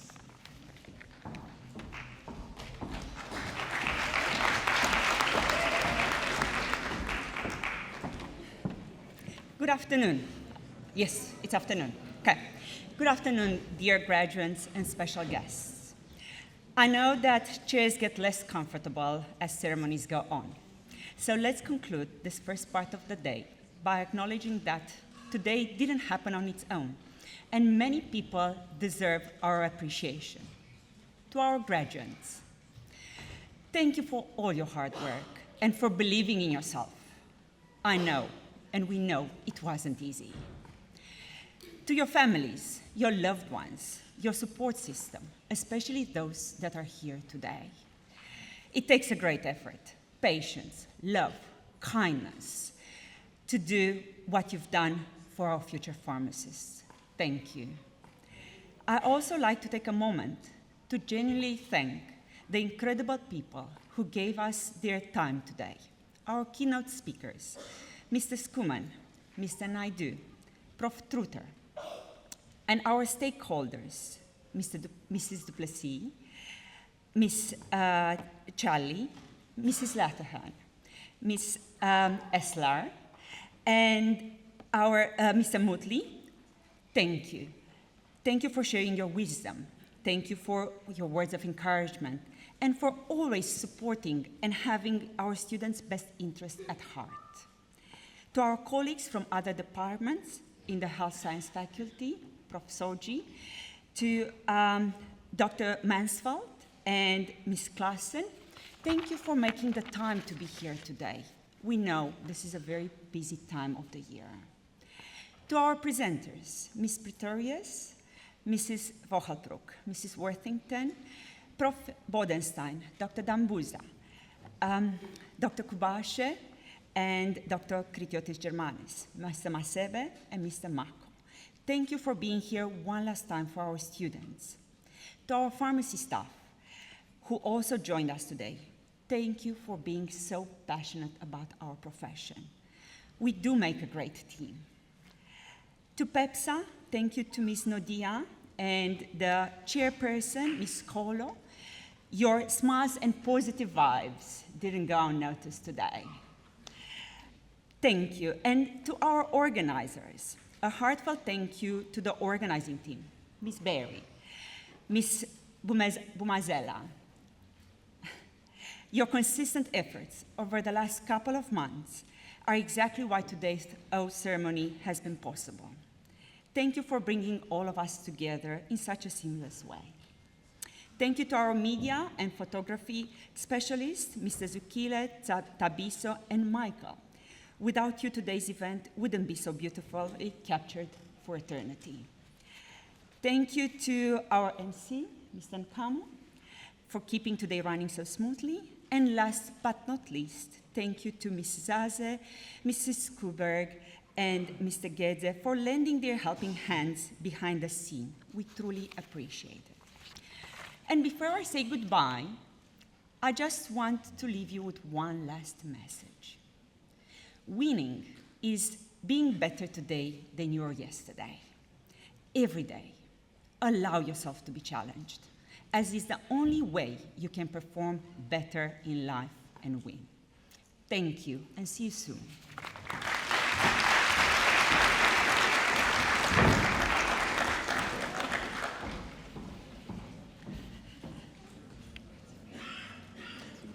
Just a quick announcement. As we are about to leave, I would like to ask all the top award winners, the 4 of them, Farm 1 to 4, to remain behind at the stage for photos. Okay, so I would like to ask the audience to please stand for academic procession. Just remember to say. The procession is going to be led by Prof. Sochi. Thank you all for coming.